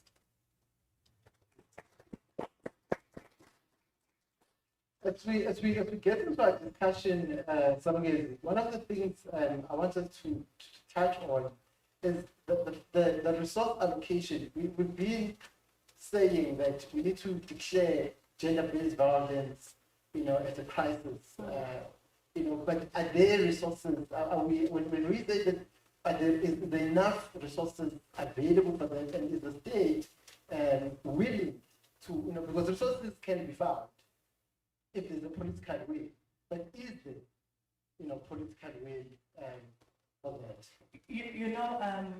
Mobi, civil society has been for years chanting the fight, right? If you're going to claim that we are fighting against gendered violence, then fund it. You know, allocate proper resources so that we see that you are intentional about, you know, the support that you are giving NGO spaces. So it feels like, you know, these promises, these aspirations, and, you know, they don't, you know, really play out practically. I honestly, sitting here, don't believe that there are actually sufficient funding to fight the fight against gendered violence. You know, we know last year that, you know, gender GBVF was declared a national disaster, but do we actually have funds to champion it? Right? We know that we had an NSP that was also introduced to say that the government has introduced a multi-sectoral approach into fighting gendered violence. But how many people know of the NSP sitting here? You know, how do we proclaim an intervention that is only limited to a certain population? So I honestly don't believe that, you know, the intention is intentional to really uproot the core of gendered violence and actually find the solutions so that women, you know, children and the gender non-conforming persons, they equally feel spaces, they feel safe in spaces that they're supposed to feel safe in. Thanks. Thank you, Dr. Robulangwen. Prof. Munjezi, what was your take from a public administration? And as we get into our discussion, we'll also look at, because issue of capacity is very important. We'll look at what SAPAM has been for some time now advocating for, which is the professionalization of public service. What does that mean, and what will it do, or what will it achieve, you know, for us in terms of service delivery, in terms of issues of state capture? Because one of the reasons that have been cited for state capture is that because of the you know, the appointment system, where I can, you know, as the DJ, I can appoint my whole family, and regardless of them being professionals, you know, not you, DJ. It's a class example. That is, so the tongue, you see, the tongue gets used to saying things in class. But yeah, just a reflection from you, Prof. Munjezi. Thank you, Program Director. Thank you also to the VC, the CEO, and the Chancellor. Just to steal from what he said in the beginning, that South Africa is not poor, but it's poorly managed. But the biggest problem that is tied to that is the fact that those who mismanage it are not being held to account. There are many relevant policies that should be used to hold those that mismanaged South Africa and its resources. Unfortunately, they are not being held to account, even though policies do exist to hold those that mismanage the country and its resources. You talk of Public Finance Management Act and Municipal Finance Management Act and Local Sphere of Government, others Prevention of Corrupt Activities Act of 2004, and many other relevant legislations. They also spell out consequences for those who transgress, who do a lot of wrong things. Those policies spell out consequence management. Unfortunately, there are no consequence management. Either it's senior public servants, either it's politicians, ministers, presidents. They are not being held to account for the wrongs that they do. He also alluded to the issue of state capture. There are many other commissions that are being appointed. Even though commissions are being appointed, they recommend, you know, commissions in the main do not, they only make recommendations to say what is it that must be done in order to deal with maybe the wrong that has been identified. But to act on the recommendations, it's something else. So South Africa has not necessarily been good in terms of acting on the recommendations of those commissions. And the unfortunate part is that these commissions are very expensive. Very expensive. Billions are being spent on the commissions of inquiry, but unfortunately, there's very little to see after those many commissions that have been appointed. So, consequence management, public accountability. But the issue of professionalization that you also alluded to, it's also some of the mechanisms that they're trying to use to say public service must be run professionals, but it must be professionalized. It must be run by those that are qualified with relevant skills and capacity. Because in the main, what also lacks is the capacity of the state to implement its own policies. Thank you, Chair. Thank you, Prof. So in the State of the Nation address, the president or the government reaffirmed its commitment to economic growth, job creation, tackling infrastructure backlogs, and addressing national challenges such as the water crisis that we are currently facing, crime and governance failures. But what I want to ask Prof. Bonang Mohale is his view, because what the president then did was to portray a recovery momentum that, you know, from the previous years. In your experience, is it time really? Is it time for us to start celebrating that we are recovering? How true is the SONA's assessment of our state? So I see two big challenges. The first is we actually are broke, technically bankrupt. Because I spoke about Edward Kisveta the last 15 years. He collects on average 1.4 rands from taxes. The last three, he banked 2 trillion. 2023, after tax refunds to companies and individuals, he still banked 1.687 trillion rands. But look at where it's allocated. 70% of our entire budget goes only to 3 things. Number one, it's public sector wage bill. Number two, to social security. Number three, it's not anything that we can take home, is debt servicing costs. 20% goes just servicing the debt. That's just paying interest. So effectively, it's just 2 things. That's 70% gone. The same way that it's impossible for black people to save.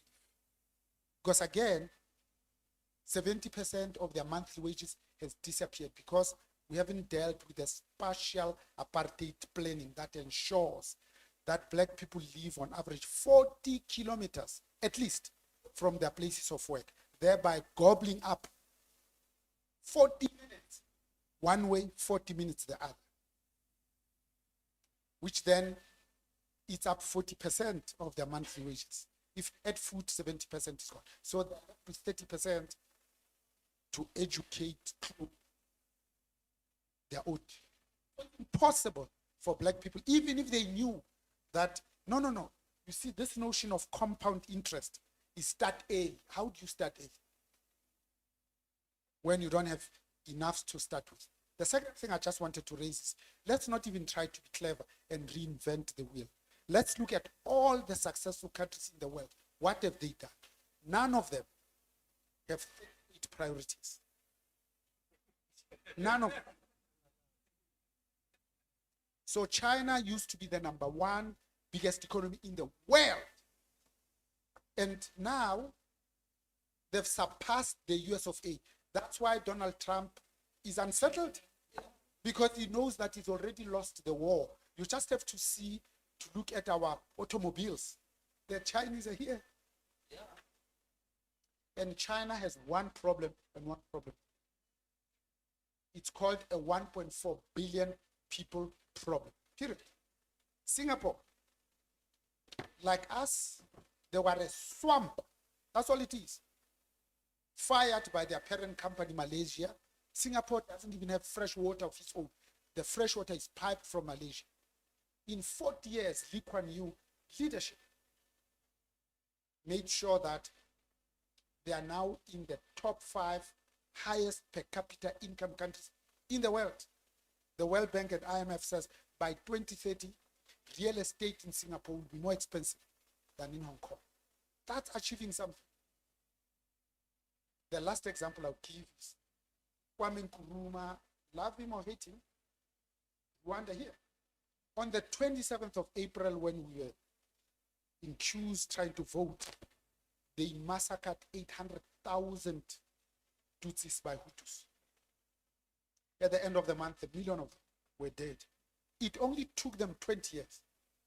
After 20 years, you go to Rwanda, they no longer talk about Hutus or Tutsis, just Rwandans.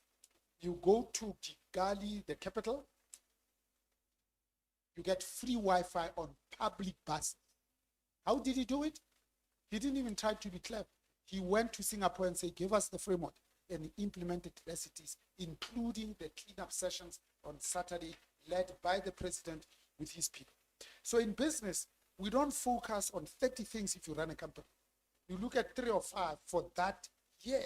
So what is South Africa's #1 overarching problem? My president at the BMF has said it. It's called jobs. That's all it is. Because it's the stubbornly high levels of unemployment that then lead to increasing levels of inequality and increasing levels of poverty. So when people have jobs, you don't have to provide RDPLs. When people have jobs, you don't have to have 28 million on social security. We wear it like a badge of honor. We stand during the State of the Nation address and say, we inherited less than 2 million from the National Party on social security. Now we have 28. No, our job was to reduce it from less than 2 million to 0.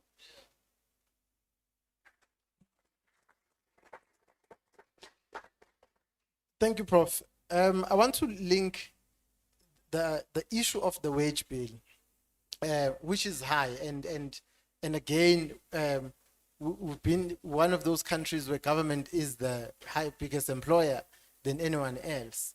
But this wage bill, if we are spending, if we are spending so much, colleagues, on wages, are we seeing it translate?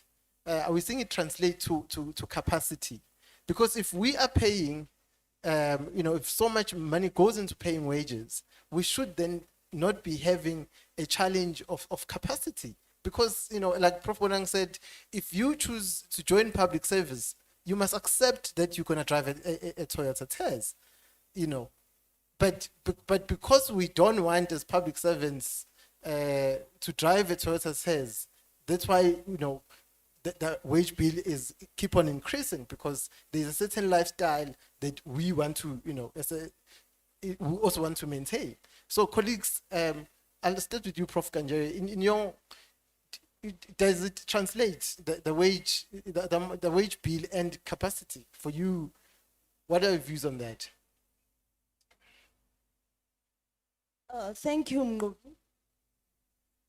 In fact, for the past 10 years or so, the government has been on austerity, implementing austerity measures, trying to reduce the wage bill.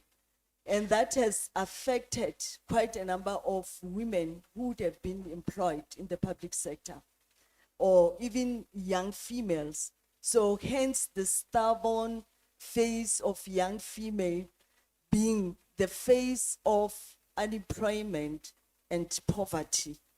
And therefore, I see that not being as an excuse. Probably government should come up with other, incentives and programs that could actually empower young females and even the youth.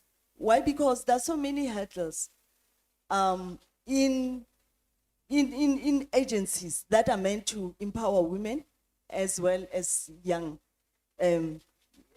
people, to an extent that all the resources that are being allocated as such are not being accessed. And hence there's no change at all in the day-to-day lives of our women and young people. Thank you. Thank you, Prof. And continuing with with our conversation on the issue of capacity and again, Prof. Bonjezi, I want us to, for you to take us through or to give us your views on, the issue of the number of commissions that we have and the number of task teams. And make an example, we have currently very urgently needed, we need water. I'm not sure, Prof, maybe you also have a hotel that you took your shower in at this morning. It has become where I stay, it is now common, and I was telling colleagues last week that the municipality must just tell us that we have water shedding because we've accepted that from Wednesday morning until Friday midday, we don't have water, but it has never been communicated, but we've accepted it. So we now prepare on Tuesday. But, and an example is the one that the president announced in the SONA that will be chaired by himself. What does it say about then the capacity if we have, because for me, from my assessment, if it says that we don't have capacity, if every challenge needs a commission, every challenge needs a task team. When we have ministers, we have deputy ministers. So what is it then that they are doing that, or not doing? Thank you, Chair. Indeed, the state needs to invest more in its own capacity. The issue of commissions of inquiry, left, right, and center, to deal with some of the issues that the country is experiencing. For example, the issue of the Madlanga Commission, the guest speaker also alluded to some of those, that some of these problems had been identified some time ago, but the law enforcement agencies, the SIU, the Hawks, the SAPS, and NPA, and many other law enforcement agencies didn't do much to deal with some of these problems. And that's where the issue is. People have been appointed, the public service, in HR alone, you go to a government department, HR alone has got not less than 5 directors. Director of human resource planning, human resource development, human resource benefits, human resource this and that. Just human resource, more senior managers than necessary. So I think the state needs to invest more in its capacity, but also the issue of its law enforcement agencies. In the police, what has been said in the commission, particularly of the number 2 of the SAPS and many other colonels, brigadiers, and senior police officers are implicated. They have been captured by those that are outside of the SAPS. So they need to do more to ensure that SAPS is capacitated, but also other law enforcement agencies. If those had capacity, some of these commissions would not necessarily have to be appointed to investigate things that the law enforcement agencies should have investigated in the first place. But how would they investigate things that even themselves are implicated in?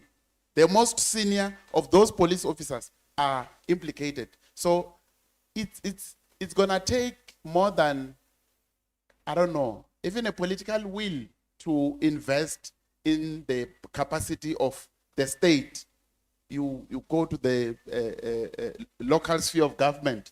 Most of these municipalities are dysfunctional. I'm happy that now they are coming up with a new white paper of local government, because the capacity of these municipalities, most of them are largely not financially viable. They can't sustain themselves. They can't render services that they are mandated to render. So that's the unfortunate part. But I think the state has to do more to ensure that they can be able to do their constitutional obligation. I think. Thank you. Bab Mohale, does this type of, because from a layman, ordinary citizen down there, we look at all these task teams and commissions, and then we start to question that what type of leadership is this, and is it effective? And And is it effective to deliver on these 38 priorities that, as you've said, should have only been 5? So let's be explicit that in the 6th and 7th administration, we have created more commissions of inquiry than all the other administrations put together. 2, that this ANC-led government, our once glorious movement, has killed more black professionals than the National Party.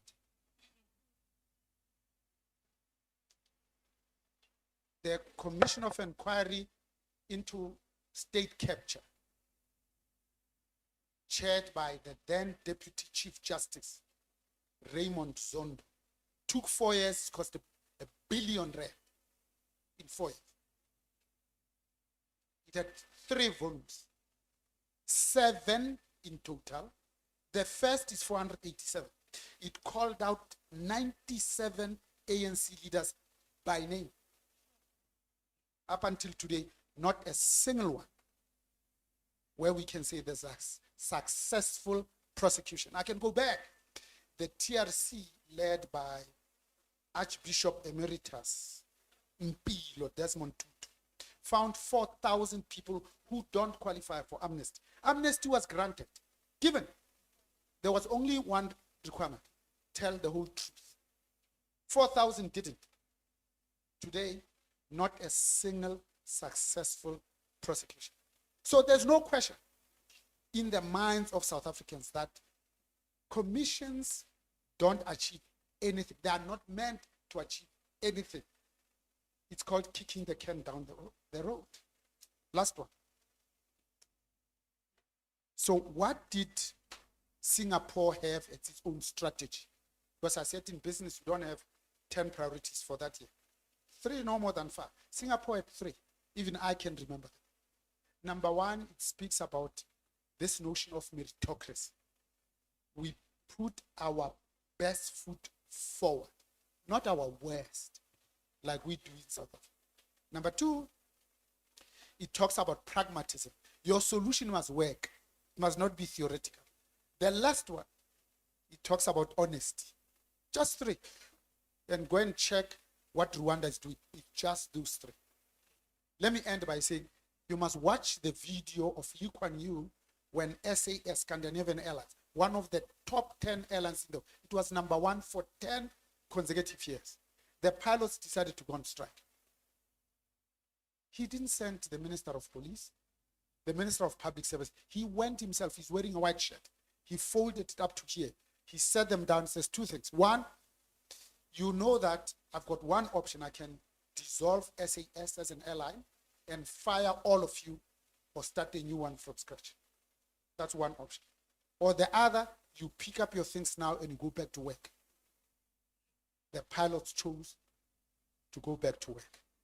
In leadership terms, we say you need a different leader in war times. You need a different one in peace times.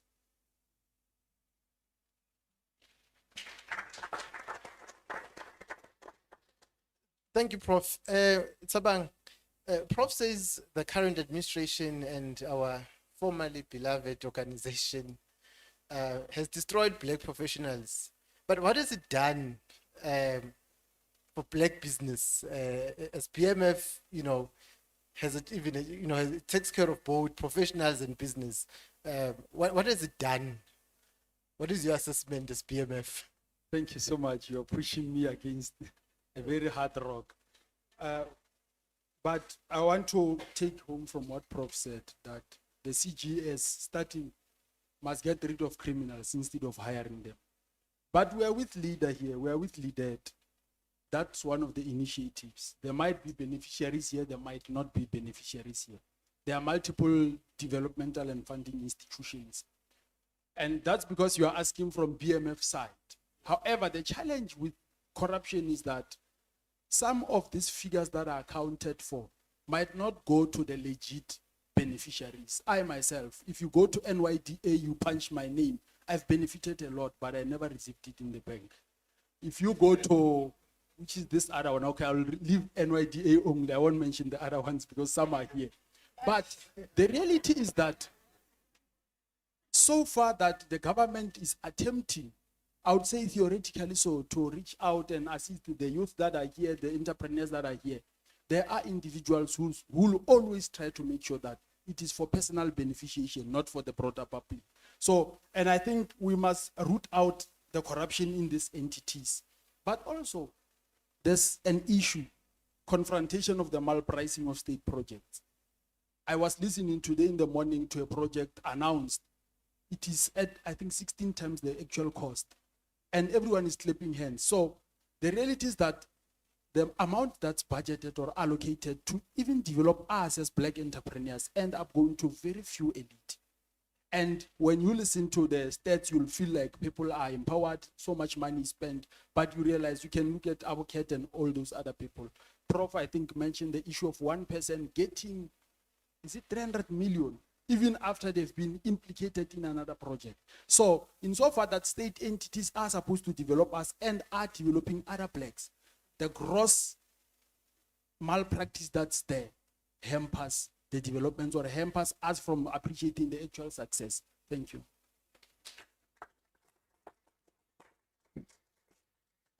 Thank you. Before we engage with our colleagues in the hall, I just want to ask or to go to some guys to say, in what is different from an activist point of view, activists for the gay, lesbian, and queer persons, what is different from this SONA from the previous, from the previous SONAs? Are we seeing progress? Are we getting, are there any inroads? Are we getting anywhere? And again, from the university point of view, we have the gender desk at the university. We have a very supportive institution. But, our institutions, as supportive as they are, these students belong to the larger society. When they are not at the university, they have to go home in a village. They have to go home in a township. And they will not have the protection that they have when they're on campus. So what are they? Is they in progress? Thanks, Chair. Look, queer movement organizing dates back in the 1980s, right? When Africa had its very first Pride March here in South Africa, which was led by activists such as Simon Goli. So since the 1980s, there've been, noise and requests from queer people to say, we are here, recognize us, right? The Constitution did that and, just put a little nice clause there to say people should not be discriminated based off their sexual orientation.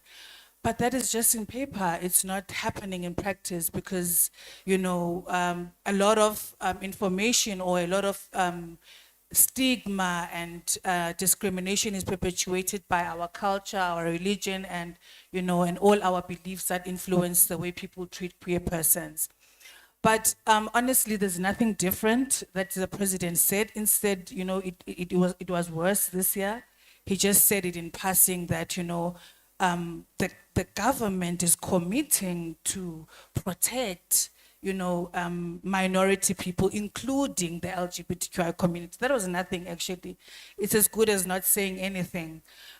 So the question then still stands, how much longer should queer movement organizing still rise and literally put their bodies on the line to say, queer persons are here, they need protection, they need acceptance.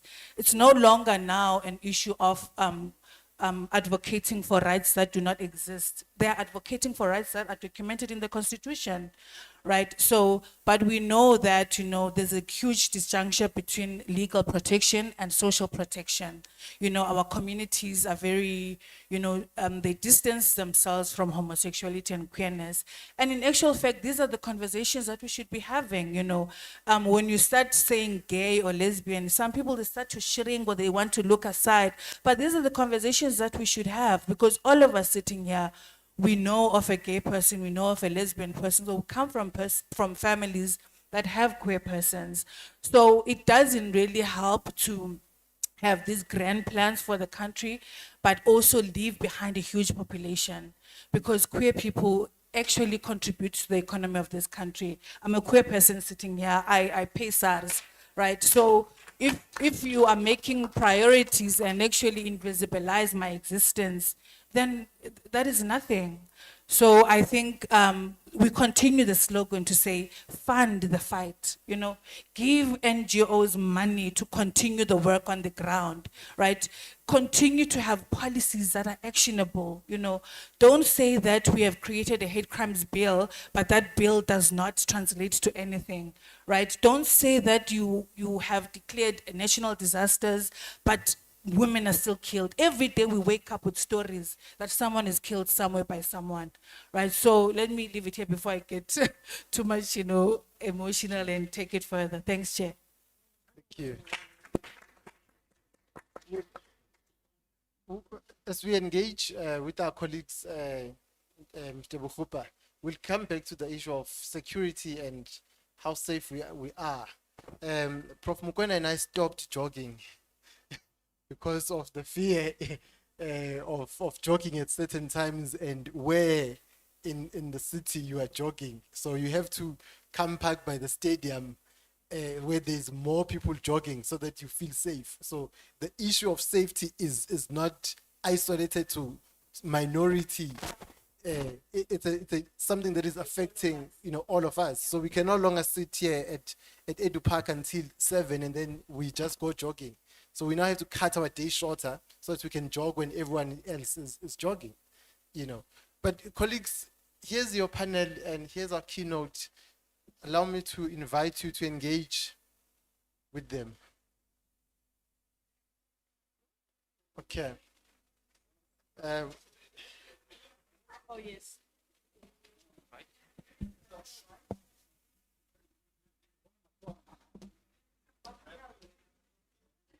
Hey, ladies. Islam Lele, not a preamble, please, a question or a comment. Academics are problematic when you ask them. So I'll start here.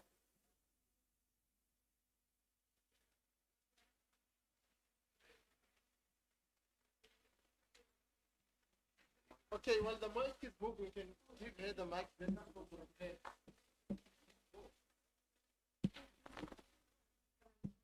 Matala, give her the mic so don't want the mic trying to reach her.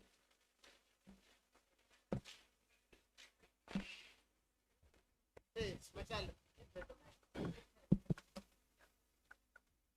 mic. Yeah, no, thanks very much, Mr. Njoko. My name is Lero Ernest. I am a student from the University of Limpopo.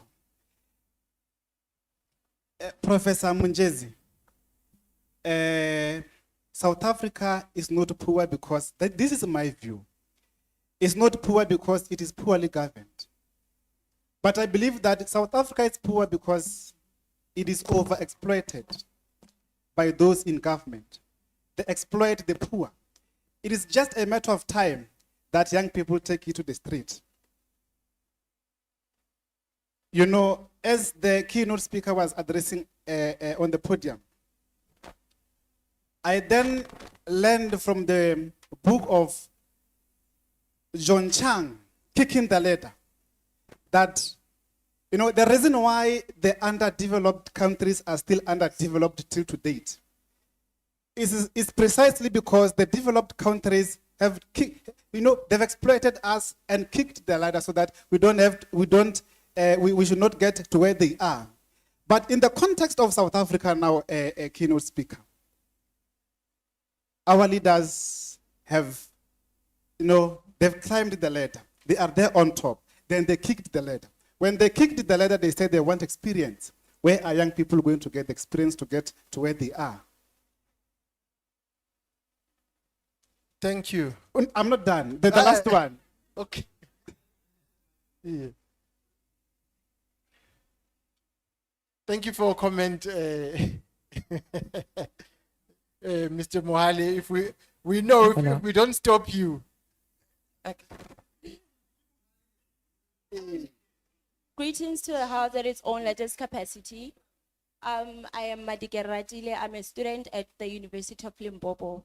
I would like to emphasize on what Dr. Samukezi said, because she spoke about women and the LGBTQI community. I would like to emphasize on the fact that women are now scared to come out, to go out. Children are being killed, women are being killed, parts of the LGBTQI community are being killed. So I would like to raise a question. I'm sorry. What does it, like, what is it going to take for the country to actually look into this?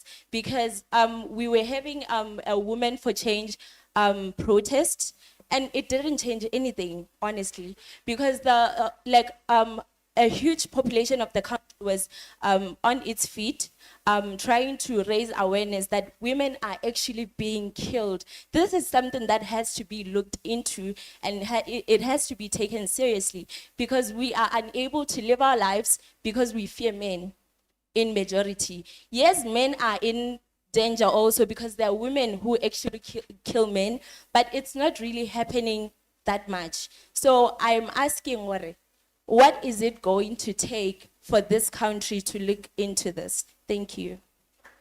Thank you. Thank you. Waitimela Makabo speaking. Currently, I'm an MCOM student at the University of Johannesburg, and I have two questions. For me, what's important for me is finding out, firstly, I think it's an important approach to not just give fish, but to teach how to fish. And with the current policies that are being implemented, it's more, let's just say that we have 1 million employees, but it's not a long-term plan. What do you think would be the best way for government to partner as well with business? Because business does more work. They're the ones that actually on the ground are able to actually employ more than government could ever. How can government tap into that relationship? Because business has also come forward and said, we are willing to assist. We're willing to establish the infrastructure. We're willing to establish that waypoint for us to connect and grow. What do you think government can do, firstly, to connect and grow employment in that approach? And secondly, this one is from a regulatory perspective. I believe with water, should there be a regulator? Because I believe that we're at a point where we need to have a water regulator. The government, especially at a local infrastructure, we know that most government happens at the national and provincial, but local is just doing as they please. Although there's legislator to guide them, we still can't even account them or hold them in accountability. How was it help to have a water regulator that's independent, setting the rates and making sure that everything is flowing? So I wanted to get your take on how that would actually assist the economy in that aspect. Thank you. Thank you. I'll take the last one for now.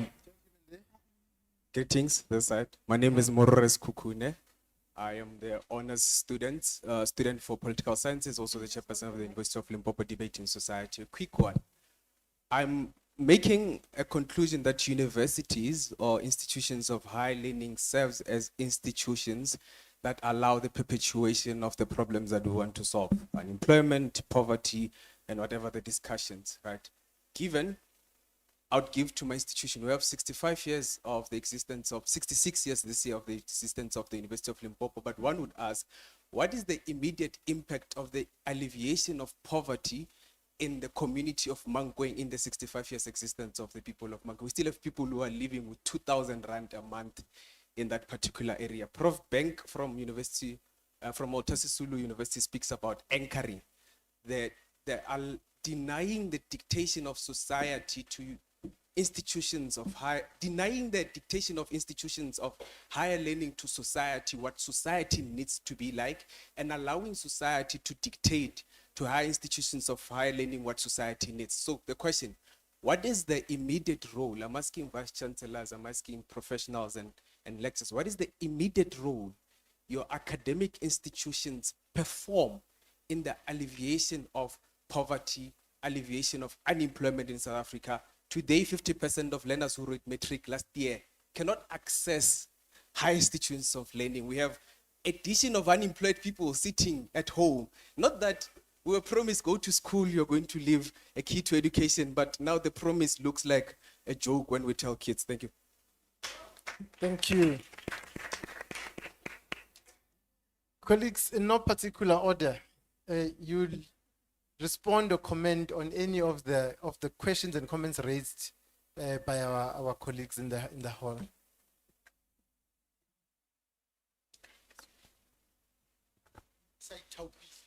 Thank you so much. I want to volunteer to take it first because I resonate more. Morore Slamulele and our fellow scholar from UJ. Today we heard of an MOU that has been signed between LIDA and TGSL. I think we can start there. It answers your question almost 100%. But what we should then see is that the beneficiaries of LIDA, let me start there, which are entrepreneurs, some of them, let them be brought so that they personalize themselves, personal development. You know, I don't know if you are aware of that.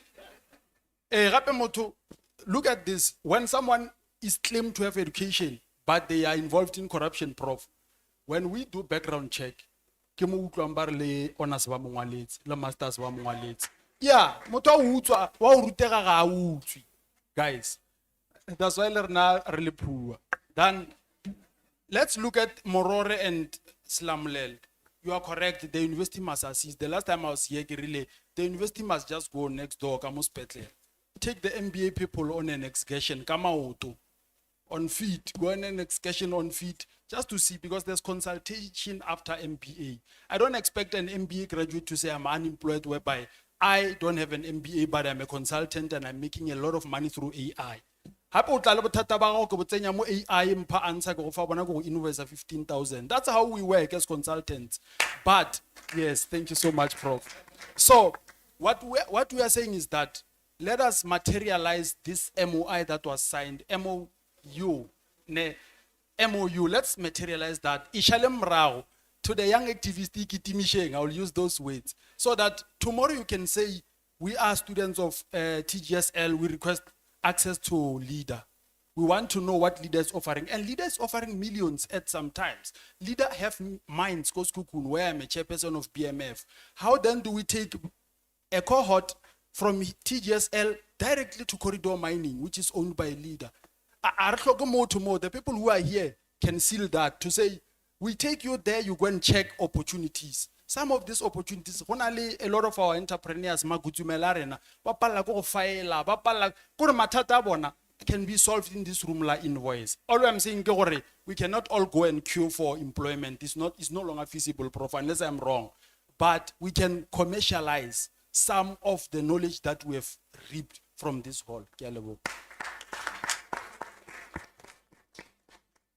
Thank you so much. My learned colleague, our MBA program admits students who are already working. Most of them are entrepreneurs, as stated. So, but then scouting out for opportunities is good. So I just want to respond to the colleague who asked a question on public-private partnership.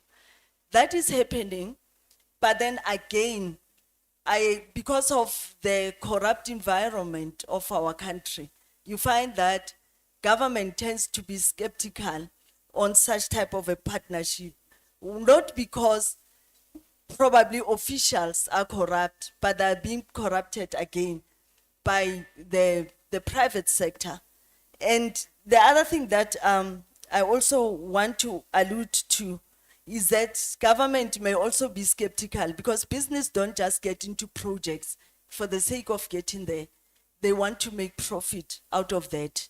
So it's not like it's just community upliftment, but again, it's what is in there for us.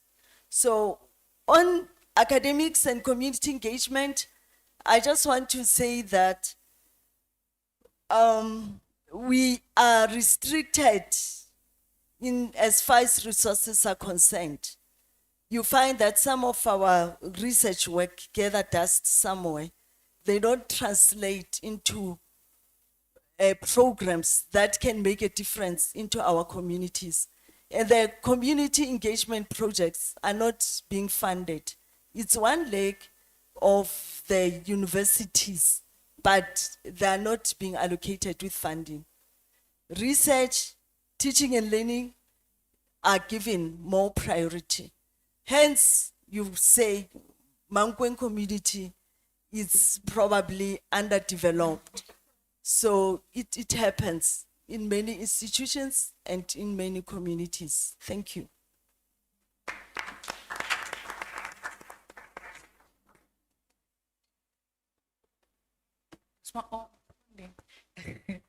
Thank you. I'm going to borrow from what Prof. Mohale said to us in the beginning.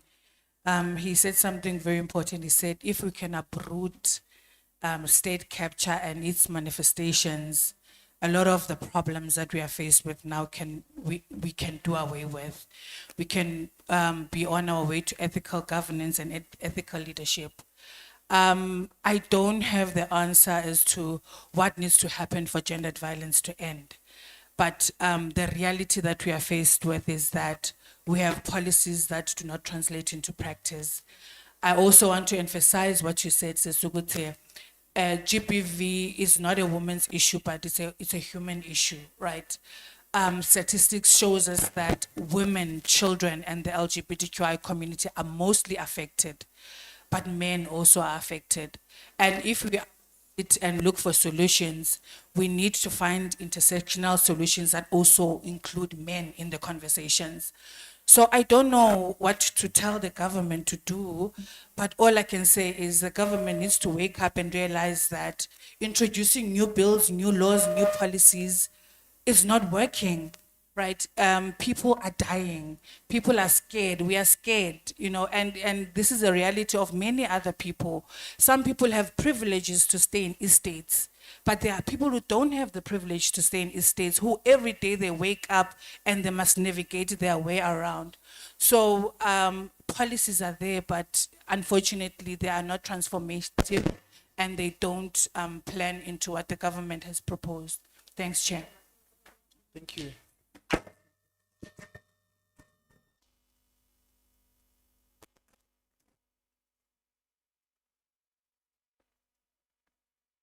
Thank you, Chair.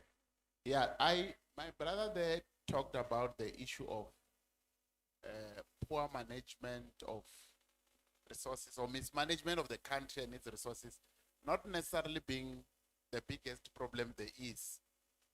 And then he was talking about the issue of valley exploitation. I will not necessarily disagree, but the point of emphasis was that those that mismanage the very little resources that the state has. The resources of the state are very scarce. The budget is very limited. The very little that is there is being mismanaged. But those that are responsible for that mismanagement are not being held to account. That is one of the biggest problems this country has. For example, you appoint a board of the SABC, you appoint a new CEO, the board comes with a new strategy. 5 years back, that happened. They appoint a new strategy, they came up with a new strategy to deal with the problems of the SABC, which is dysfunctional. The board, with this strategy that has been developed, they came up with Section 189. Many people were retrenched, went home. 5 years later, is the SABC different? No. It is still where it was. The CEO, the former CEO, the former chairperson of the board is elsewhere, maybe occupying another senior position elsewhere. They've mismanaged the corporation here. Are they being held to account? No. The corporation is still as poorly managed as it was. They came up with wrong policies, wrong strategies, and problems have not been solved. People are not being held to account. That is just one part of many problems. Thank you. Thank you. Thank you. Thank you, colleagues. In the interest of time, we'll close the engagement with the audience here. And allow me to invite our panel to give their goodbye messages or their closing shots. Sorry. PD. Sorry. With great respect. PD. No, no. PD.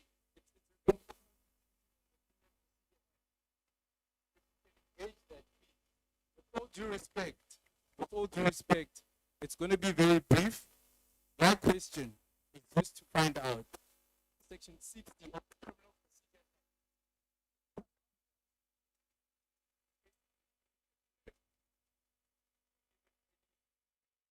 to prohibit any interference with regards to finance of those who are found to be guilty or whatever that might be. In closing of this question is this. There are people that are found guilty within the Madlanga and the previous sitting that we've had with the other hearing. Why is it, if I can poke directly to our VC professor with great respect and perhaps as well to Bohopa, why are we not taking them to court? As simple as that. They are citizens just like you and me. If I now fight with someone here, I'll be taken to the police station for harassment. But why are they elite? Why are they exonerated? What makes them so extra human? We need those. These are our leaders. We need to get some answers with all respect. Thank you. Any response?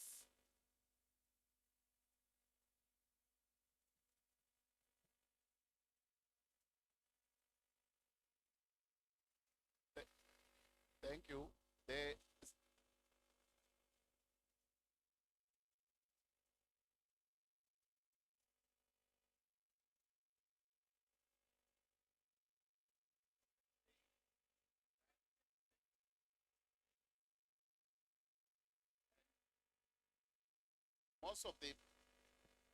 Most of the government entities are found wanting when it comes to management of these resources, unfortunately.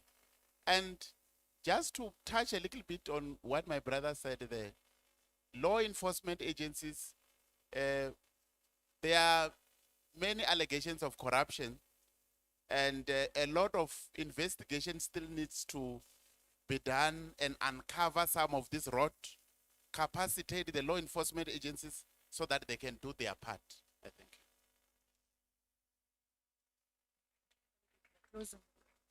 Okay. I'm going to borrow from Audre Lorde in one of her writings where she says that your silence will not protect you. And I want to remind all of us here in the room that the conversations that we are deeming inappropriate or we are shy to talk about queer lives and gendered violence, we need to talk about them. We need to continue to put our bodies on the line. Even though the movement started in the 1980s, 70 years or 60 years later, we are still faced with the same struggles, if not more. We recognize that, you know, the political recognition is not really translating into action. Therefore, if we continue to keep quiet, we're going to sit here again 10 years from now. Our kids will sit here and ask us, why do we continue to have gendered violence? So we need to continue these conversations, and they need to be intentional. And again, fund the fight, you know, allocate proper resources so that what we are aiming for can be intentionally done. Thank you. Thank you so much. Okay, thank you so much. In my closing remarks, I just want to borrow from what Ndate Professor Bonamuhali said when he said women empowerment and diversity has benefits for corporate, for state-owned entities, as well as for the public sector. So I want to say that empowering women is not just one of those boxes to be ticked. It's not a conceptual goal or a rhetoric for political gains. It is something that needs to be aligned with policy and incentives. What is it that the government is doing to incentivize the department to employ young people and to employ young women? And again, does the budget allocation also address empowerment rhetorics? So are there any performance metrics that are in place to reward short-term or long-term inclusion of young people and women in different organizations? Thank you. Thank you so much, Prof. To Ntate Potona, crime is more complex for the current burden of proof. South Africa requires beyond reasonable doubt. We all know that. When you have an auditor, a chartered accountant, an advocate, kind of crime syndicate, you must not expect Tabang with a grade 12 to come and solve that problem or that crime typology. Which is why one of my first recommendations is that I humbly plead with the University of Limpopo, extend such an MOU to the law enforcement entities in our province so that you assist them to train their people further. Some just require to be trained in leadership. Of course, Dr. Mlepo, the regional director from UNISA, you are my boss in my other life, so I have to acknowledge you. Perhaps find a way of an MOU that will empower our SIU, the Hawks, Public Protector, and others. Also, fund anti-corruption initiatives, your in leader, and even in this institution of higher learning. Fund it. I think most panelists spoke about allocating money to fight corruption, even in these entities. Find ways of relieving the youth from social security grants through micro enterprises, and obviously those 100, 200, and half a million fundings. They will assist them and relieve them from that social grant that was mentioned by Prof. Optimize functionality of our DFIs. As an entrepreneur, I know some of the DFIs can be improved. We just need to take that initiative. Lastly, we are willing as Black Management Forum to co-implement, particularly in the MOU that was signed. We have a lot of high quality graduates in the mining area in Sekhukhune, top notch. One of the pains is that they are doing their business studies, UJ, vets and all that. We need to stop that road. The N1 and the N4, they must come here. So we are willing to assist with that. Thank you so much.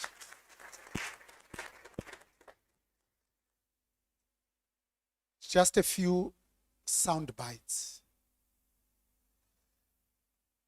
Being gay, lesbian, queer, LGBTQ plus is not a choice, but hate is.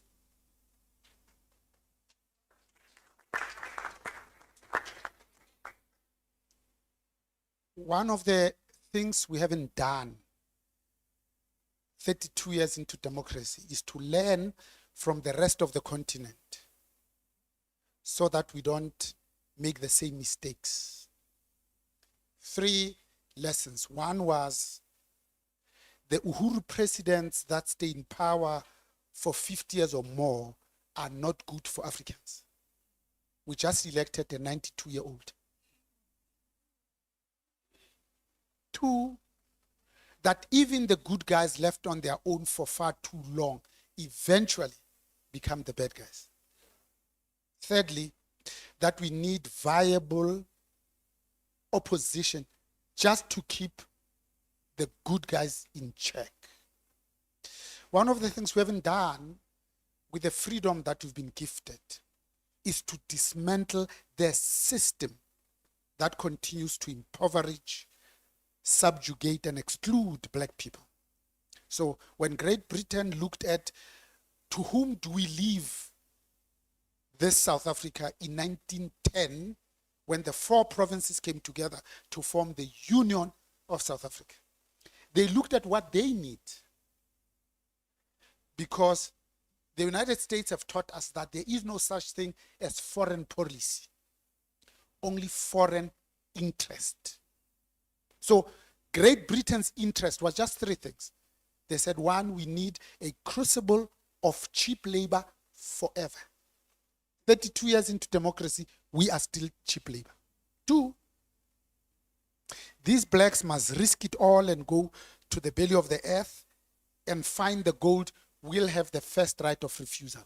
The deepest mine in the world is here. Western Deep Level is now called Mbone. But it took 2010 to use those skills to have an underground know-how train, the second only in Africa after Egypt.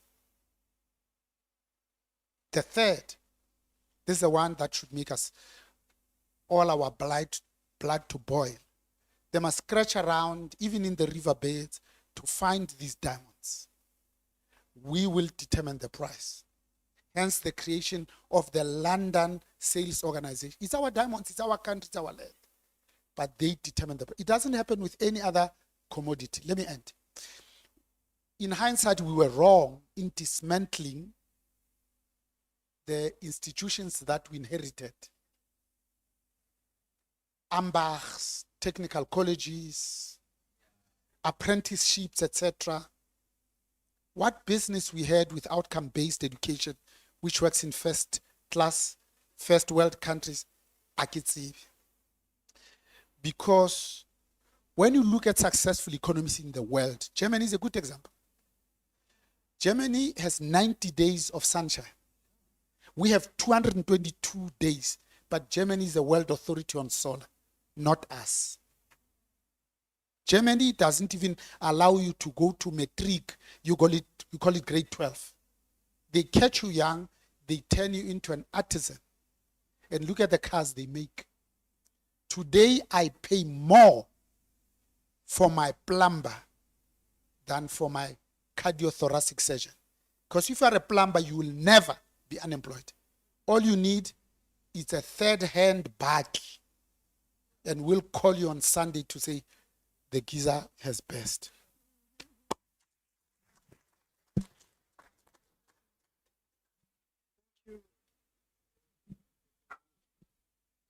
Thank you for your cooperation, and thank you to my panelists. We'll continue the conversation over a number of series and webinars that we'll be hosting. The number of issues we didn't get to, so I hope colleagues will still avail themselves as we continue the conversation. Thank you, and see you in the next series.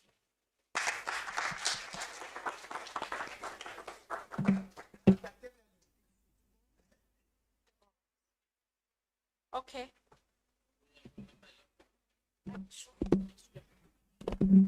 All right, colleagues.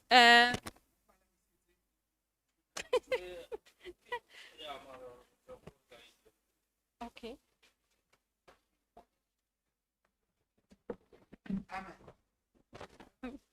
All right, colleagues, we're going towards the end, and we'll quickly do two